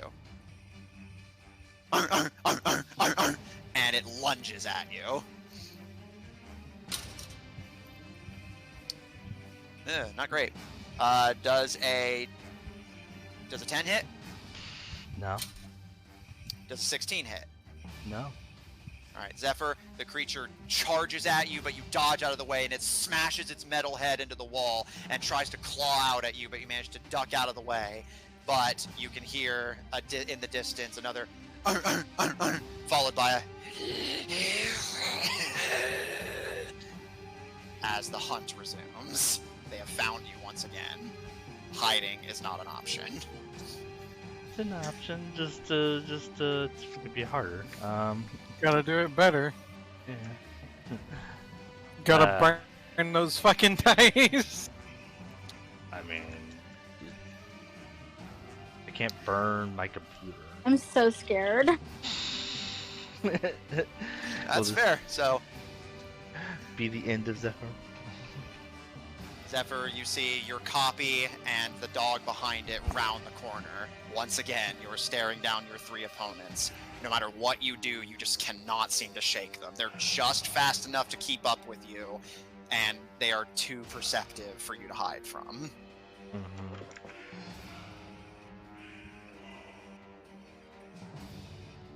Which is why I want to go buy the... Get rid of that. Oh yeah, and do take the hunting trap out of your inventory as well, if you haven't already. I just did that. Thank you. I guess I have like to try to find Lucian. I mean, I think you mean Lucifer. Same One of the difference. twins. Alright, I'll allow that. Roll survival or history, your choice. They both suck, but I guess survival slightly suck here. Or suck less. Yeah, 14. Yeah. I wish I could give you guidance. Zephyr, you try to make a run towards where you believe Lucifer to have been, but it was just some seemingly innocuous archway.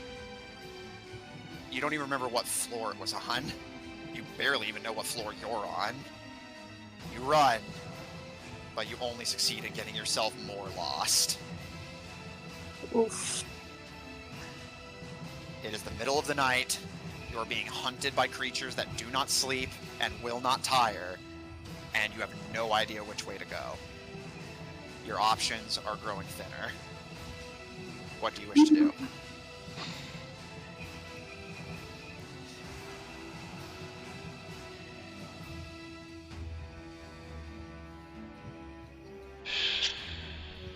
Well, I mean, I could try to get rid of the dogs. So you say there's like a city, right? Yes, Can I climb one of the buildings? you may. So they could just walk up it. Well, no, Yeah, just actually, well, I don't know. Can I just, is that a thing I could do? Walk right up it? You still have your boots on thing, right? No. That's what I was... Oh, yes. Okay, so in that case, you do have second story work, though, so that does give you a climbing speed, yes? Sort of. I mean, it doesn't necessarily say climbing speed. It's the fact that it does not cost me. It doesn't cost. Not it costs Your me. climbing no movement. longer costs you extra movement. So I'll allow you to try, but you'll have to make a check. Roll athletics or acrobatics, your choice. That could do. All right. Does a 34 make it? It does. Zephyr, you get a good head start, and as you hear the creatures bearing down on you once again, you run around trying to find Lucifer, but realize you're so lost you can't even find your way back if you wanted to. So instead, you settle for just finding a nearby building with enough windows for you to climb up, and you start scaling. And sure enough, down the road, you can see the three creatures round the corner and start sprinting towards you. How long does your potion last, by the way? Well, the speed, 1 minute. The invisibility, they haven't necessarily hit me, so that's still technically active. Okay, so your potion is worn off, so what is your current speed? Current speed is, let's see, 90. Well, walking speed is 90. So I'm assuming you're sprinting and double dashing. If I am able, yes. So that would turn it into. I always forget what this is, but I think it's like 200 something. Okay, 90 times 3, 270. 270, thank you. All right, so your current speed is 270. You're still fast enough to outrun the dogs, but the creature is now able to match your speed. However, you have a head start on it. And as you begin scaling, you see the dogs run up to the bottom of the building. You're about a story up at this point. You see the dogs just bark up at you, but are unable to continue pursuing you. However, your counterpart just whirls its head over itself and, almost using it like a grappling hook, throws it up towards you. Whether it's trying to attack you or grapple onto the building to follow after you, you don't really know. But what you do know is, as the head makes impact, it does not find enough purchase and falls back to the ground. The creature can climb like you, but it's a little clumsier. It can pursue you, but slower, and you have a good head start on it because it failed its first athletics check. Alright. There's some hope there. Alright. You got this. We believe! I give you guidance, but if I could. Emotional guidance. Yes, emotional guidance.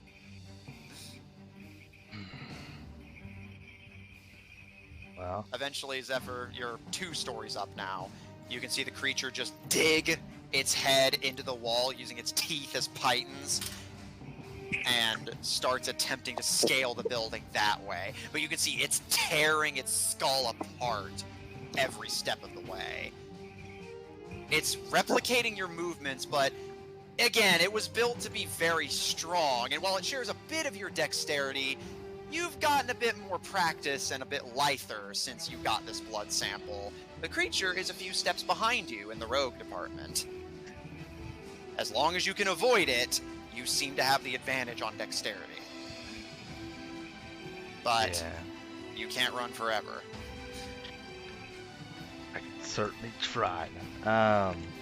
What are you going to do? So you're about 2 stories up. You got a good head start on it. It has not made any progress getting up towards you. As I'm still invisible, I would like to try to see if I can shimmy off to the side, and then I guess you said that there's windows, right? Yeah, like these are all. This was once a city. It's just like weirdly made because of the gravity thing. Yeah.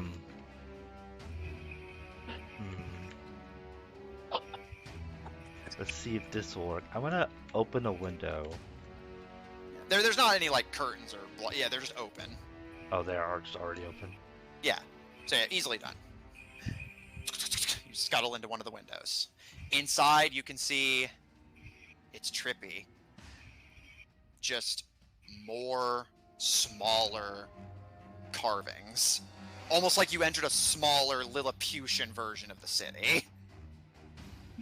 Not big enough for this to be like if you were like a gnome maybe, but it's just like a smaller version of what you're seeing outside.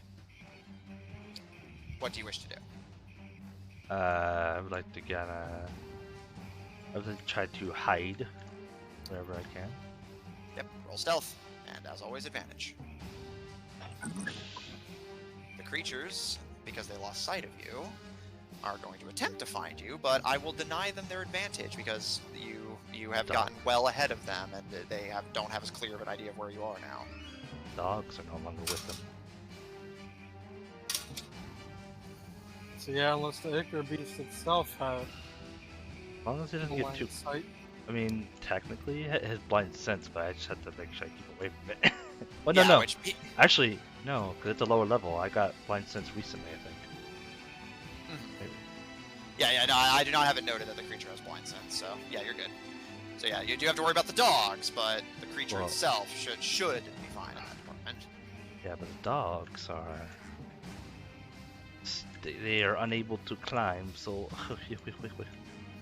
Yeah, and I guess for my reference, because this is an option for the record, do you wish to take a window that does not have any obvious access to it, but of course you'll have to chance the jump? Or do you want to take one that has a walkway to it so you don't risk falling, but of course, like, the dogs could theoretically find you? Right now the dogs are my biggest worry, so... I'm gonna go one, no dogs. Athletics or acrobatics, your choice. At this point, you're about 1, 2, 3, 4. You're 5 stories up, so that's a 60-foot drop if you fuck this up.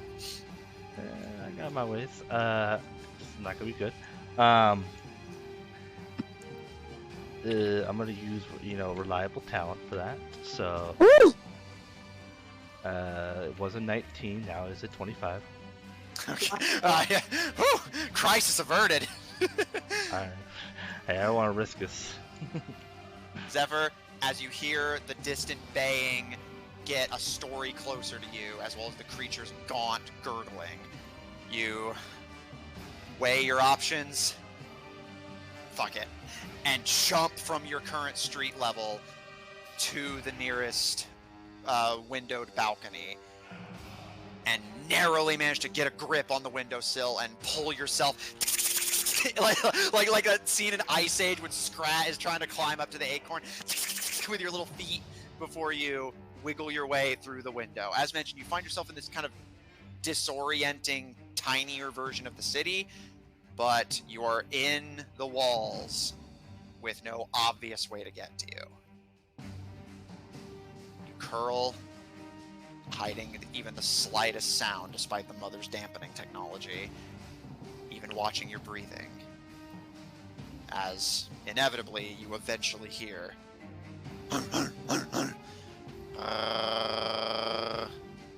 as the dogs reach the level you had been standing on following your scent.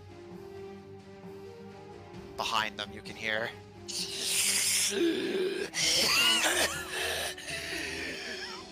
Where?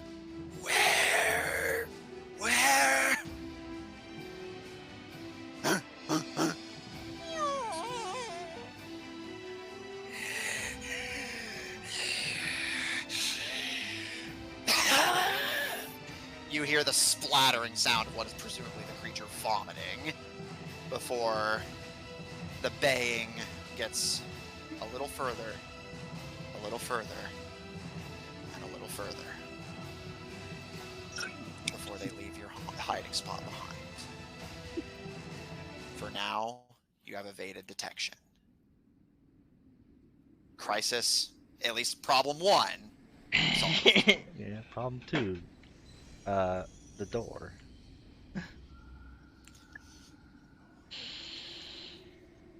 Zephyr, it's the middle of the night. You've been playing this cat and mouse game with these dogs for almost 3 hours.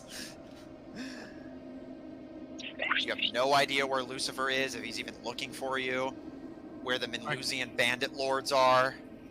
Your party is miles away. What, Kay?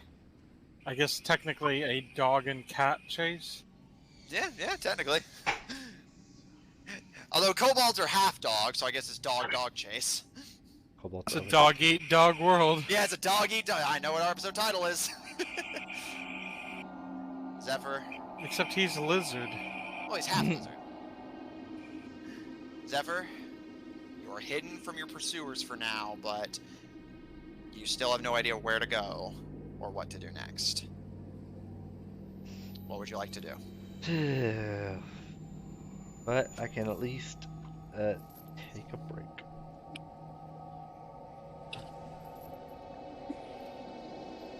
He can at least rest. Yeah. Maybe change some items around. Make this a little more. Yeah, it's fucking Zephyr. It really does, as a DM, feel like chasing down a fucking crime boss. It's like if you don't catch him immediately, he's just gonna hide, figure out how to counter what you just did, and come back. Yeah. It's amazing. I love it. So Zephyr, are you just gonna go down for a long rest at this point? Yes. Okay. Zephyr, with only the distant baying of your pursuers searching presumably the entire structure for you, you silently curl in and begin quietly sorting through your items, preparing for what the next day may bring. Who knows if your allies will come looking for you? If they did, would they even be able to help? Lucifer has accomplished his plan and revived Queen Pendini, albeit in a much different form than he was hoping for. It appears that the Minlusian lords have been compromised and are willing to join the Concord and sell out the Con.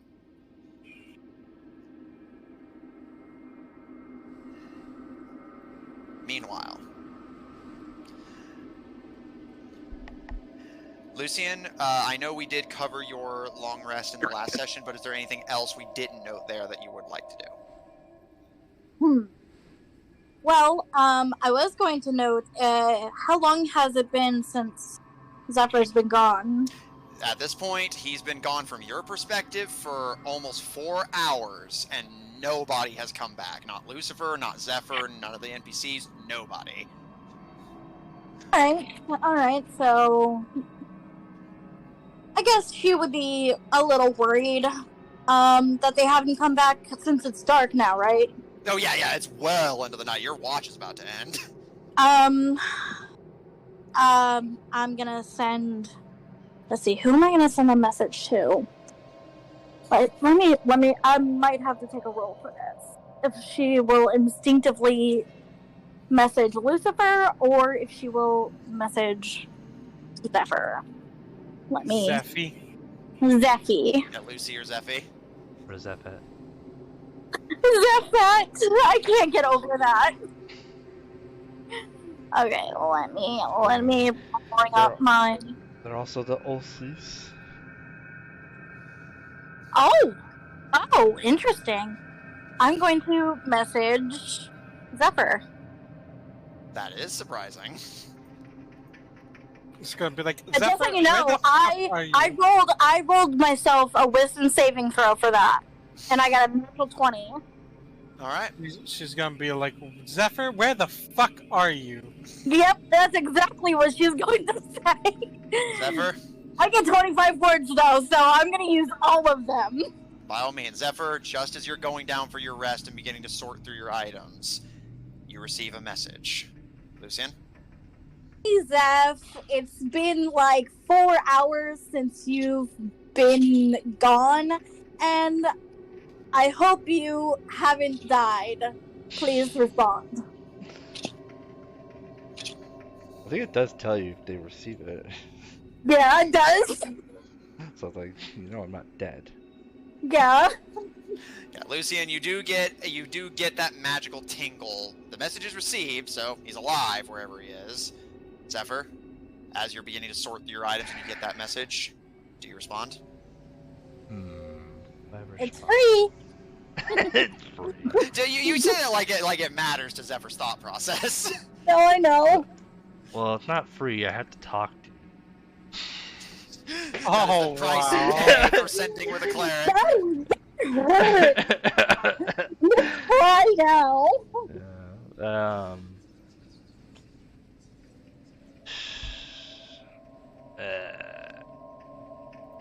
I get 25 words.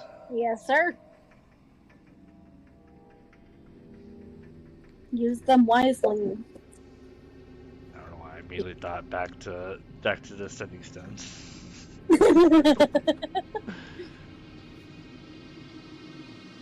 forgot what exactly what it said. It was like, what did say Neon say again? Do you need something? What? And just stop. Yeah. So what do you say, Zeph, if anything? I will say.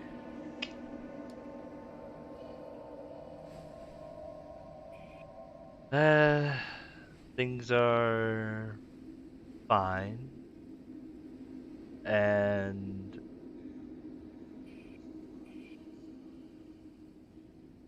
I would not trust your brother. Boom.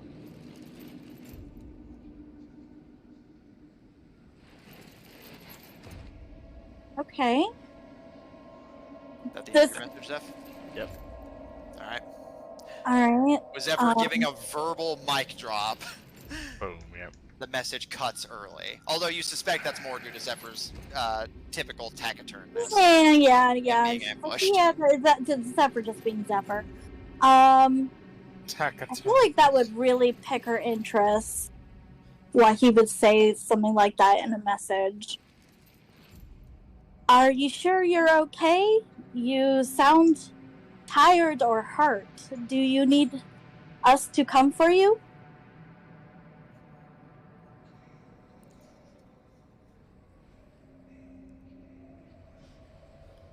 No, I don't need your help. I can handle myself, but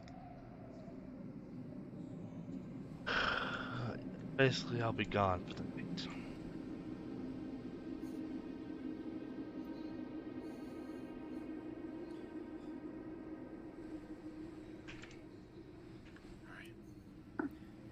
Lucian, with that ominous warning. Yeah, who else is around me right now? I know Letters is usually here with me. Other than him, nobody. Everyone else either Caleb's back at camp and Zephyr and the others went on ahead. So right now it's just you. I have a bad feeling about this. But do I know which way they went? You saw they went north. That's about the extent of your information.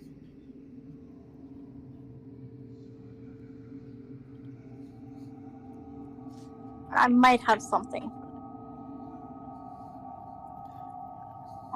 How can I get this a little bit more?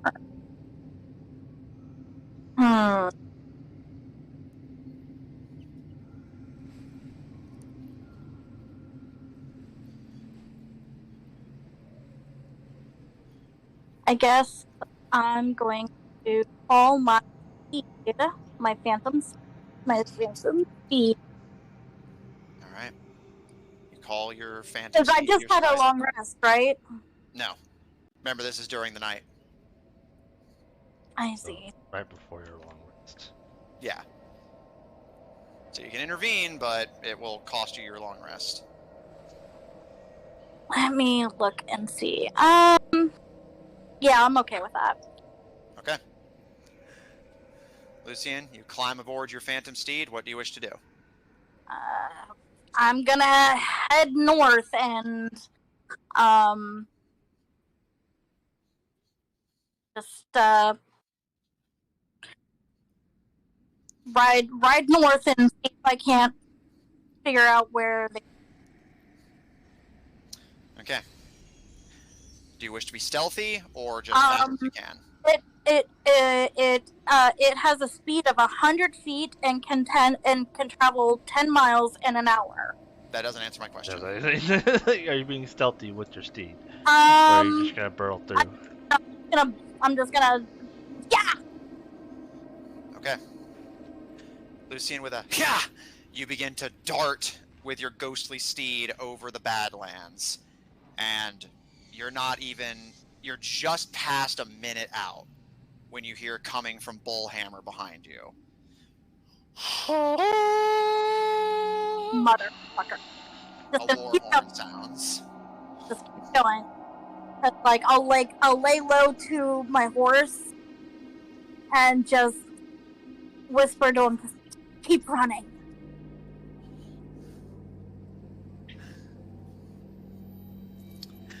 Lucian, darting over the Badlands, stealth thrown to the winds. You have no idea what sort of hornet's nest you may have just kicked behind you.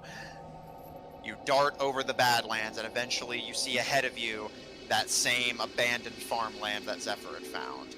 A completely empty and devoid of life farmhouse, the destroyed Penditi statue, and the odd tomb constructed in her honor on the edge of town. However, you can see standing on the outskirts of town are 3 figures. Your dwarfish and Amazonian companions, and a new figure that you do not recognize. Yeah, I'm gonna go over to them.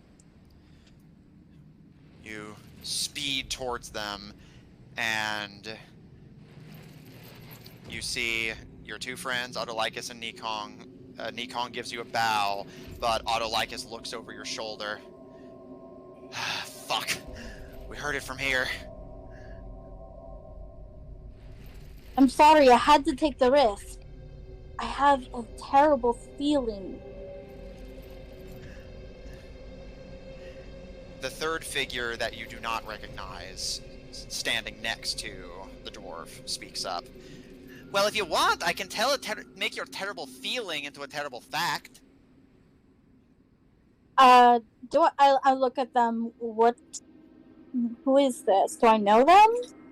You see an elvish girl with pale bluish skin, long red hair done up in a braid that's thrown over her shoulder. She is dressed in a very simple black set of leather armor with a cloak, although the hood of the cloak is down, and with the length of the cloak thrown over her back, you can see that her clothes on their own are fairly form-fitting, just a very simple leather top and bottoms, seeming to largely forego armor. You can see that she has fingerless... I know exactly who this is. You can see fingerless leather gloves with long painted, hopefully, red nails at the tips. And you can see her eyes are gleaming red. And while her skin has a bluish tint to it, its paleness is the unmistakable death pallor. Oh, right. Lucian, this is Cersei. Yeah, I know. Lucian Elephikir, right? Yeah. I knew your father. Are you kidding? Unfortunately not. Her smile fades. Yeah. That's fair. Anyway, we have more important things to worry about. Somebody got inside the tomb. Well, Where's Zephyr? My guess? Inside the tomb. Where's Lucifer? Would you care to have Otto repeat himself?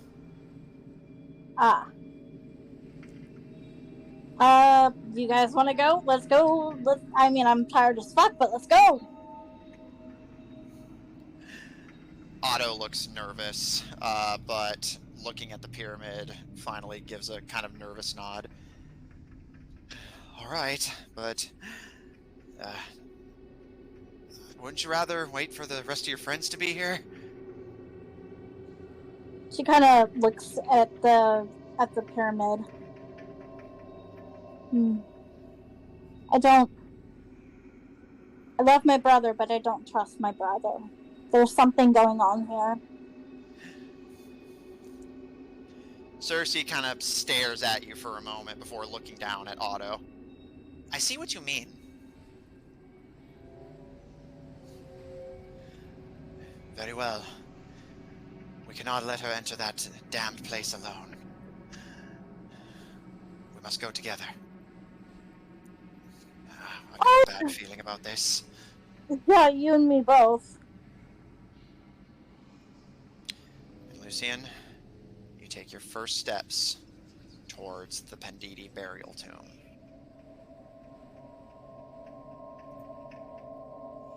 Caleb! Oh shit. Hold on, let me pause.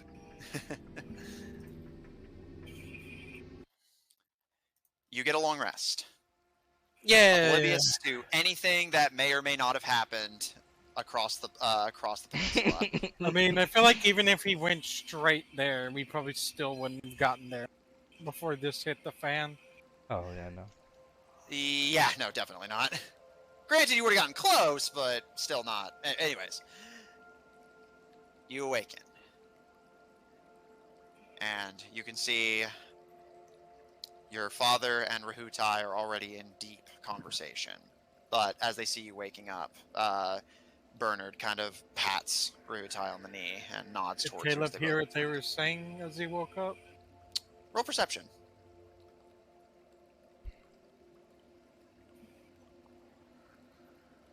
Hold on. Let me get my dice out. There we go. Which one do I want to use? I'm missing one of them. Oh, no, I'm not. Dice down! Well, actually, I am missing some dice, but it wasn't the dice I thought was missing. Perception? Yes, please. That is going to be a 26. Okay. You are able to hear what they're saying. They're not making a super deliberate effort to hide it. It's more that they're trying to, like, keep their voices down so they don't wake you up. But as you come to, you're able to just make out what the two of them are saying as they're speaking up. All right, got good news. The metal ghost is supposed to be passing near the peninsula soon. If we set the fire quick enough, we might be able to get their attention. And you're positive that these people will actually do something about it. I don't mind if we burn down the mongrel's forest, but relax, it'll work. He gives his partner a grin and squeezes his leg. Come on. There's one thing Tibetans know how to do. It's take advantage of what others are thinking. And he pauses at this point when he sees you waking up, and that's whenever he gives his partner a squeeze on the knee to get his attention, and they look towards you. Caleb just yawn and rubs his eyes. Sorry to wake you, boy. Your father gives you an affectionate smile and pats you on the arm. It's probably about the time anyway. I want to see the group we're sending to take the ship. Make sure they don't have anything that would tie them back to us. I followed your instructions best I could, and picked out some of the volunteers I think we can trust. He gives you a nod and gestures for you to follow. Caleb will straighten out, make sure he's presentable, and follow. As you step out, you can see that the bulk of the Tibadran militia has already gathered. And a few of them are kind of chittering to each other, kind of idly discussing their given tasks. before they see you approach and stand at least a loose, if respectful, attention. And at a wave from your father, a few of them step forward. A small group of about 11 in total. It does not include anyone you recognize from previous engagements. You suspect that's likely a deliberate effort on your father's part. Caleb will look them over to make sure they see if they carry any Tabadran symbols. Roll perception.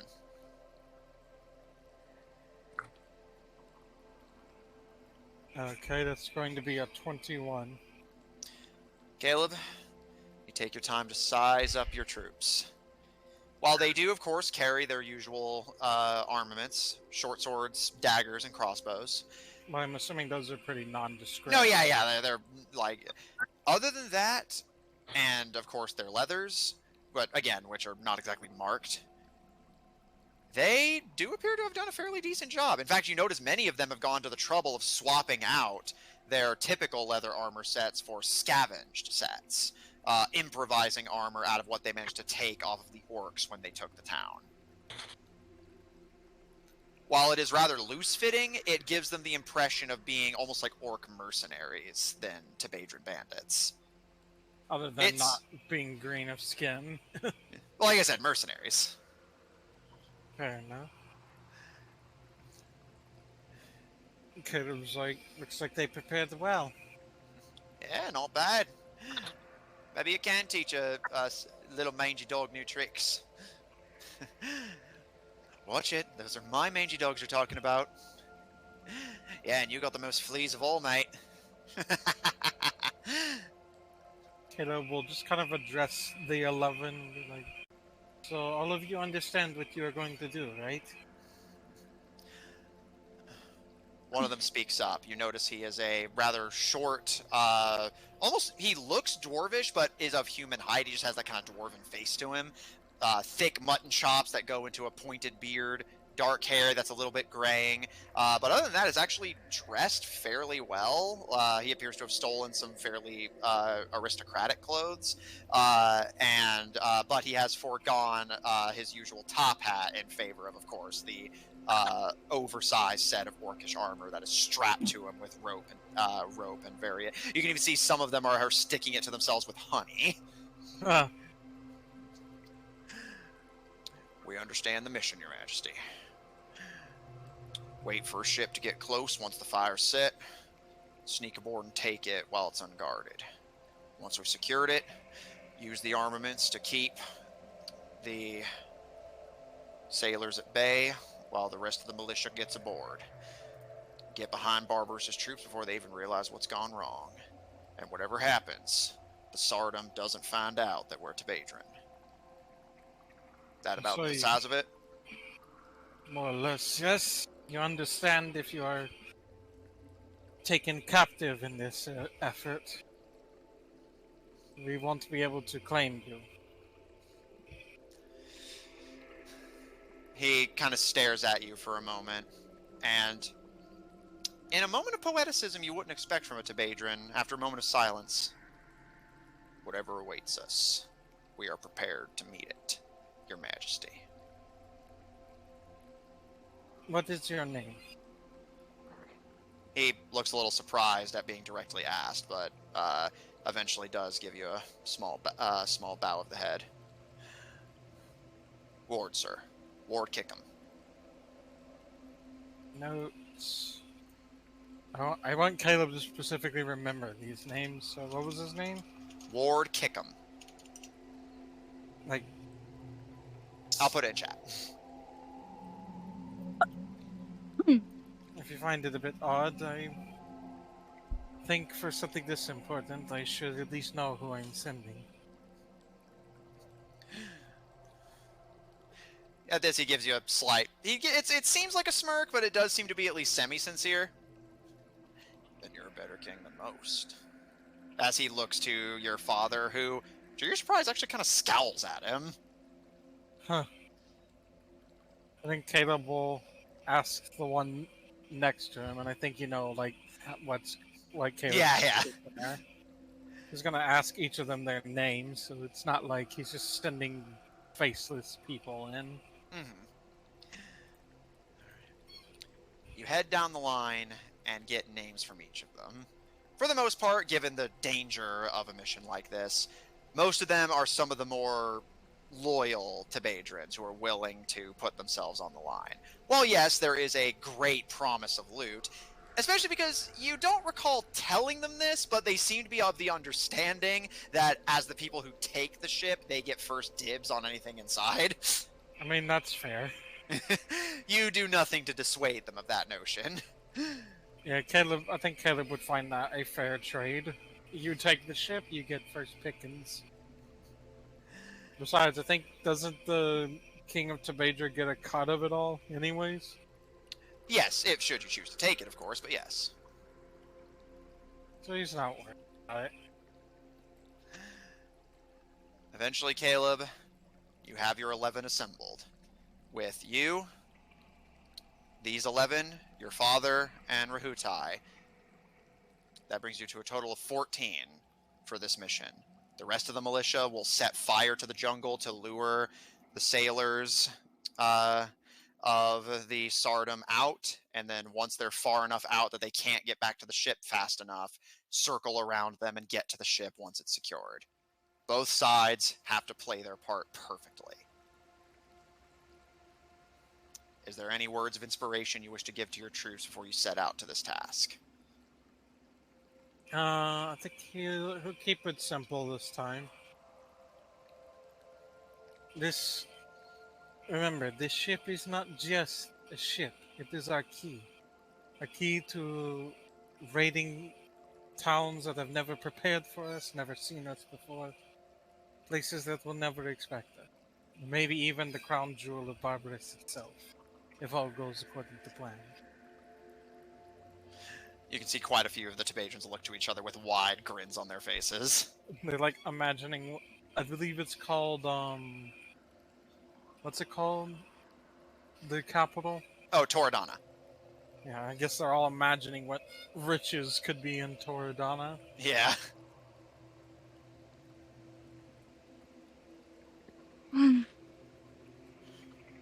And yeah, like I said, just keeping it simple. And you're just gonna like list the names so I can write them all down. Yeah. I'll list them after the session, just because I don't imagine you'll need them all right this second. But Okay.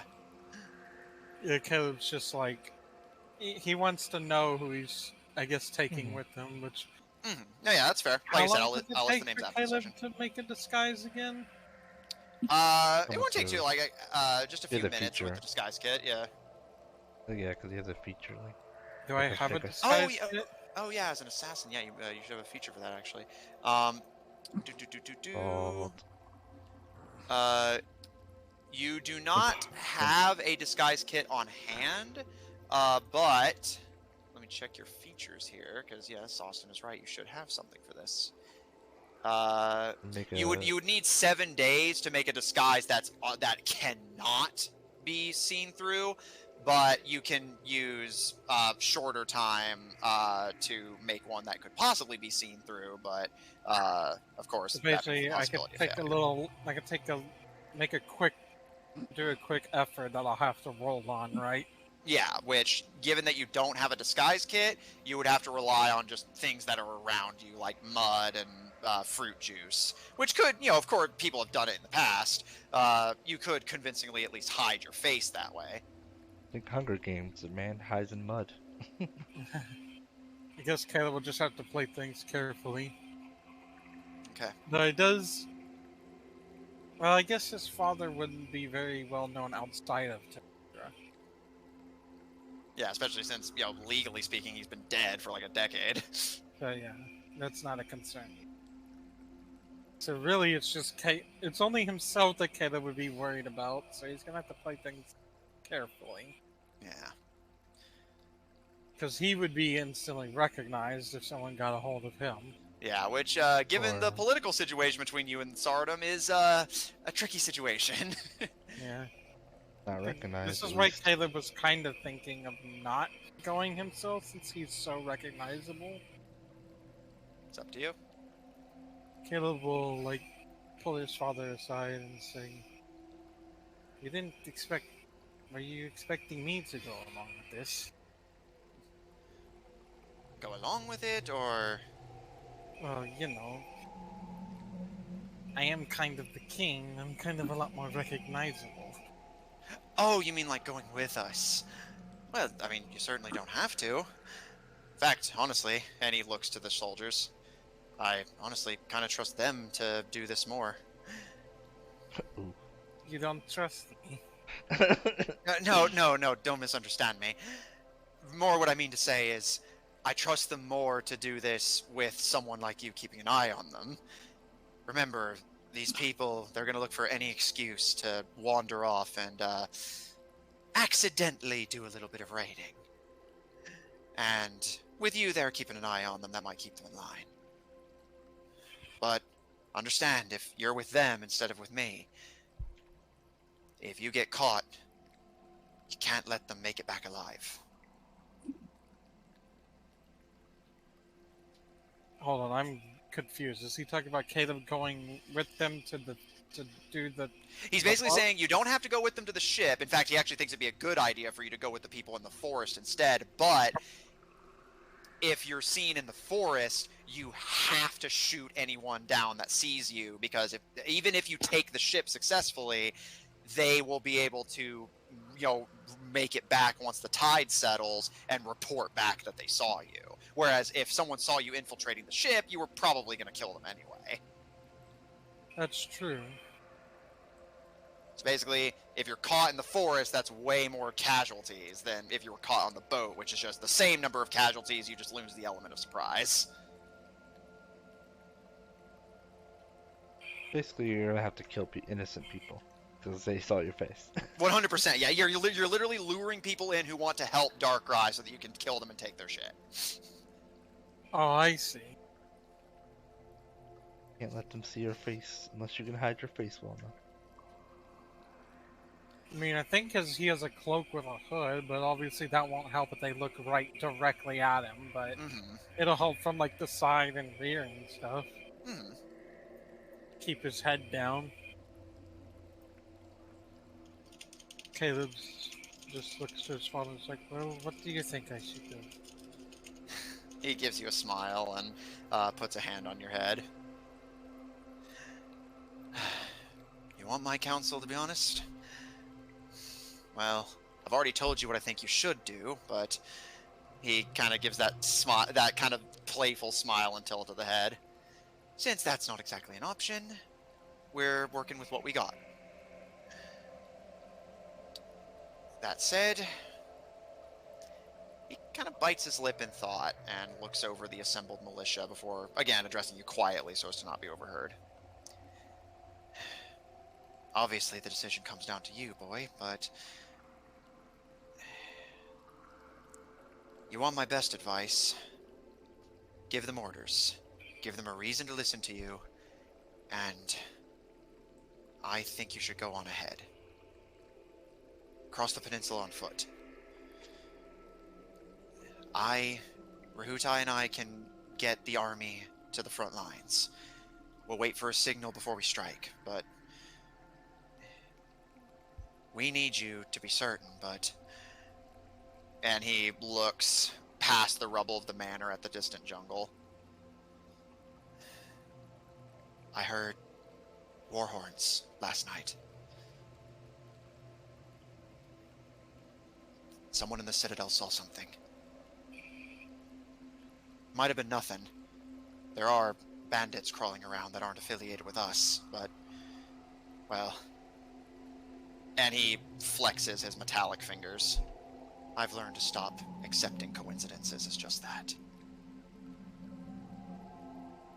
Well, I thought of having them come with me, but there's been some recent concerns with that group. The elf, Lucian, I think she's too susceptible to being led astray by her brother. I don't trust that she isn't planning with him. Oh, she definitely is. He gives a nod, and Rahutai kind of crosses his arms and nods as well.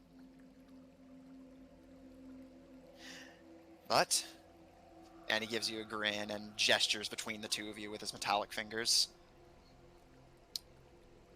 That's why you plan around the plan. That's the thing about being king, little cub. Everyone's out to get you, which means you have to get them first. And he gently, kind of playfully prods you in the chest with a metal finger. Well, that was my plan originally, was just to go over there and have an army at my back, you know?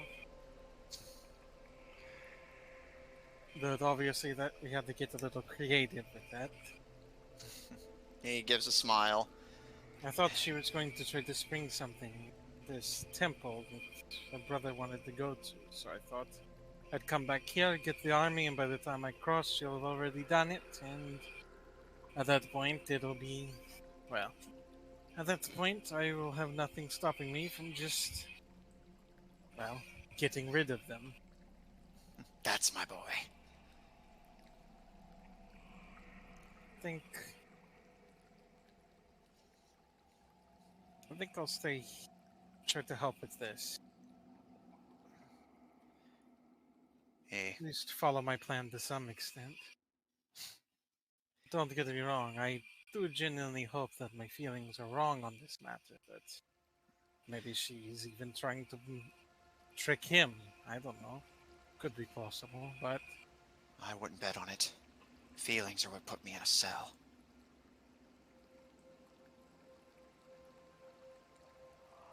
Feelings are what took me away from you. Don't forget that. let's just say I'm preparing for the worst, hoping for the best. I don't particularly want to have to kill that elf, but she forces me. He gives a shrug. Needs must. He flexes his arms before standing back up to his full height. I do have one thing that could help with... that might be able to help with the boats and help keep me out of sight. What's that? Caleb will pull out the manta ray cloak. And this apparently will let me swim underwater, a fish. Nice.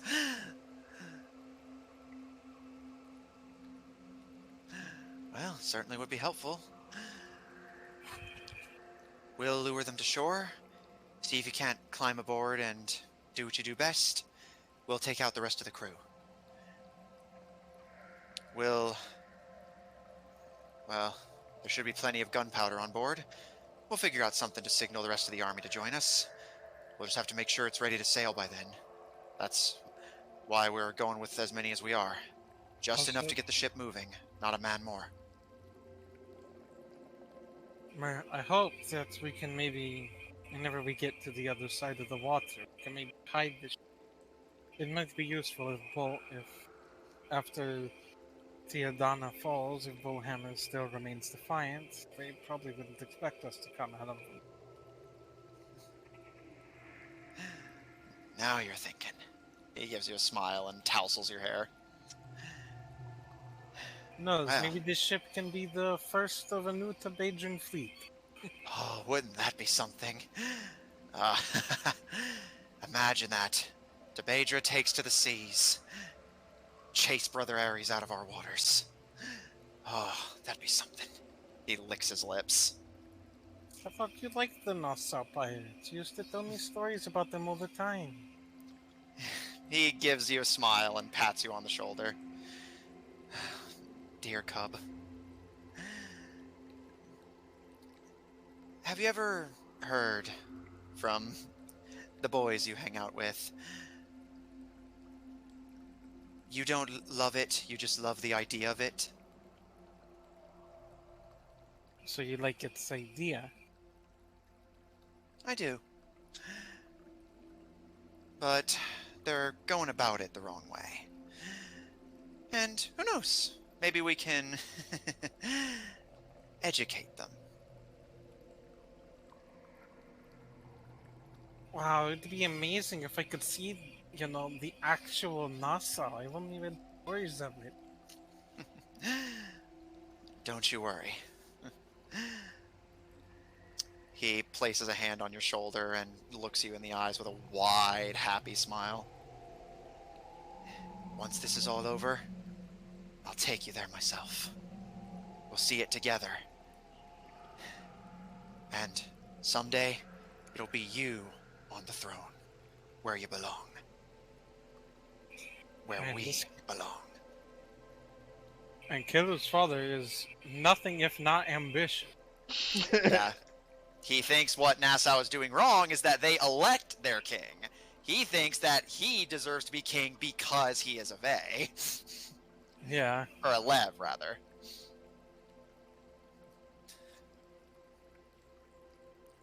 Just wants to be king of everything.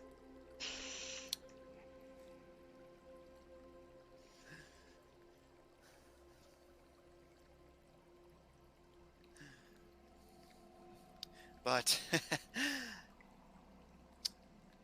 that will have to wait. For now, what you say we get some practice with our first act of piracy? Alright, let's do this. He Caleb looks to... will look. I think Caleb's still in his new kingly outfit, right? Yeah, you haven't said you changed, so... Caleb's like, ugh. I should have. You know, if I knew I was going to have to get in the water, I wouldn't have brought just my nice self. Don't worry too much, son. It's never been our way to worry about fancy wares. That's for the prim and proper nobility. We're a more down-to-earth nobility. Men of the people. I don't know, but I like it. You were born in the wrong land to stay clean, son, but...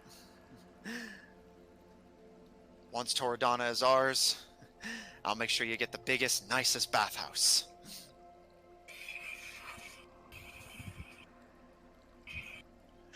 He holds out his metal hand to you. Are you with me? Yeah, let's do it, Papa. That's my boy, little cub. He cradles your face in his organic hand before turning to the troops. Everyone, arm up! Ready the kindling.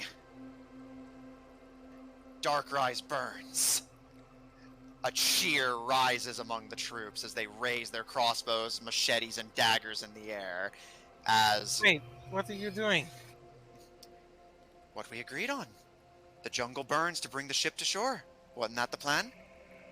Just try not to have it burn the city itself. He looks at you seeming genuinely confused, like he doesn't understand why you're saying that, before giving a shrug and looking to the troops. Keep the fire contained. No more kindling than absolutely necessary. You see one of the troops look to him equally confused before he seems to struggle for an explanation before... We don't want too big of a smoke signal. We want to announce our presence, not declare it. The Tebadron kind of nods like, oh yeah, that makes sense, before joining up with the rest of the militia. I didn't...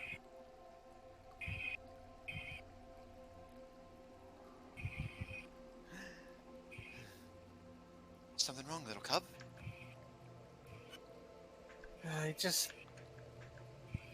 should have thought about that so that we could have better prepared and explained it properly. Oh, little cub, you still have so much to learn about being king. He kneels down and presses your heads together and runs his metallic fingers through your blonde curls. We'll never be able to explain things like this to the common folk. Honestly, I barely understand it when you explain it to me. We are the kings of Tebadra. All that matters is that we do the thinking, and they do the doing. You're never going to be able to teach a fish to fly.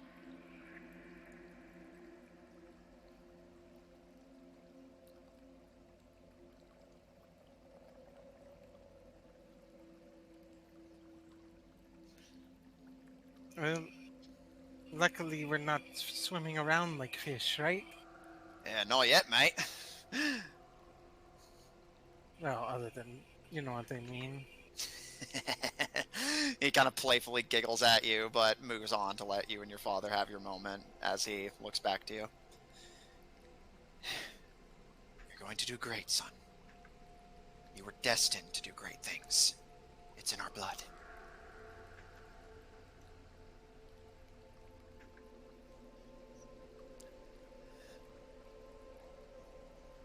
Now, let's show these northerners what the southern bandits are made of.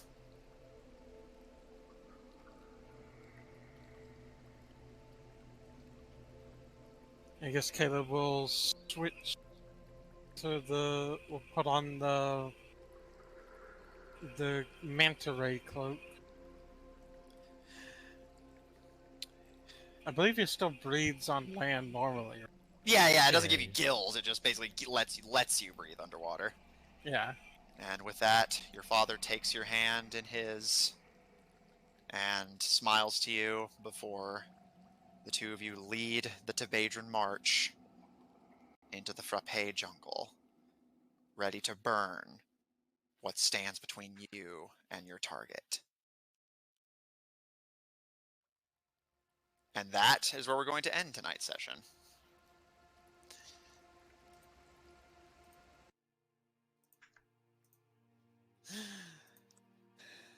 Things continue to spiral.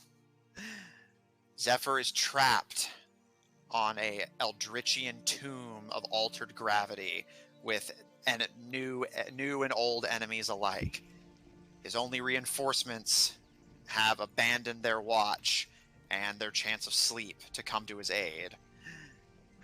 Meanwhile, the Tebadrans prepare to march, but in doing so will strike a blow against two allied nations in order to get what they want.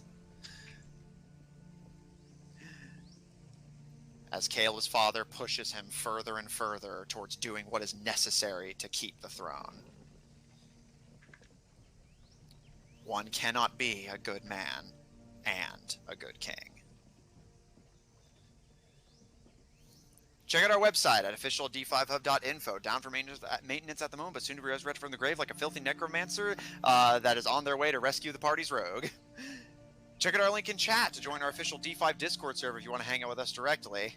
Support our episodes posted on Apple Podcasts, Pandora, Google Podcasts, and the iHeart Podcast Network, wherever you have to get your podcasts from.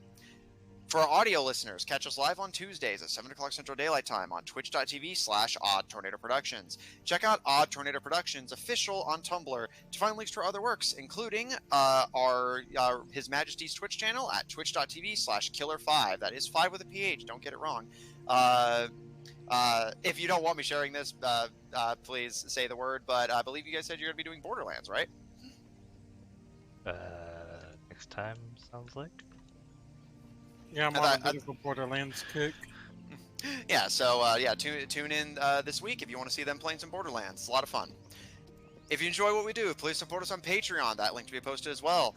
On Ko-fi at ko-fi.com/oddtornadoproductions. And follow us on Twitter at twitter.com/tornadoodd. The TNO are capitalized. If you want to get immediate updates whenever we go live, as well as updates on everything else we're doing. And if you want to see more of this party, plus or minus a few, tune in Mondays at 7 o'clock Central Daylight Time for our Monday game, Under Locks and Keys, featuring a party of globe-trotting and now globe-leaving treasure hunters, trying to assemble the artifacts of the gods in a race against technology-worshipping cultists. Thanks everyone at the table so much for playing. Thanks everyone at home so much for watching. And we'll see you all next week.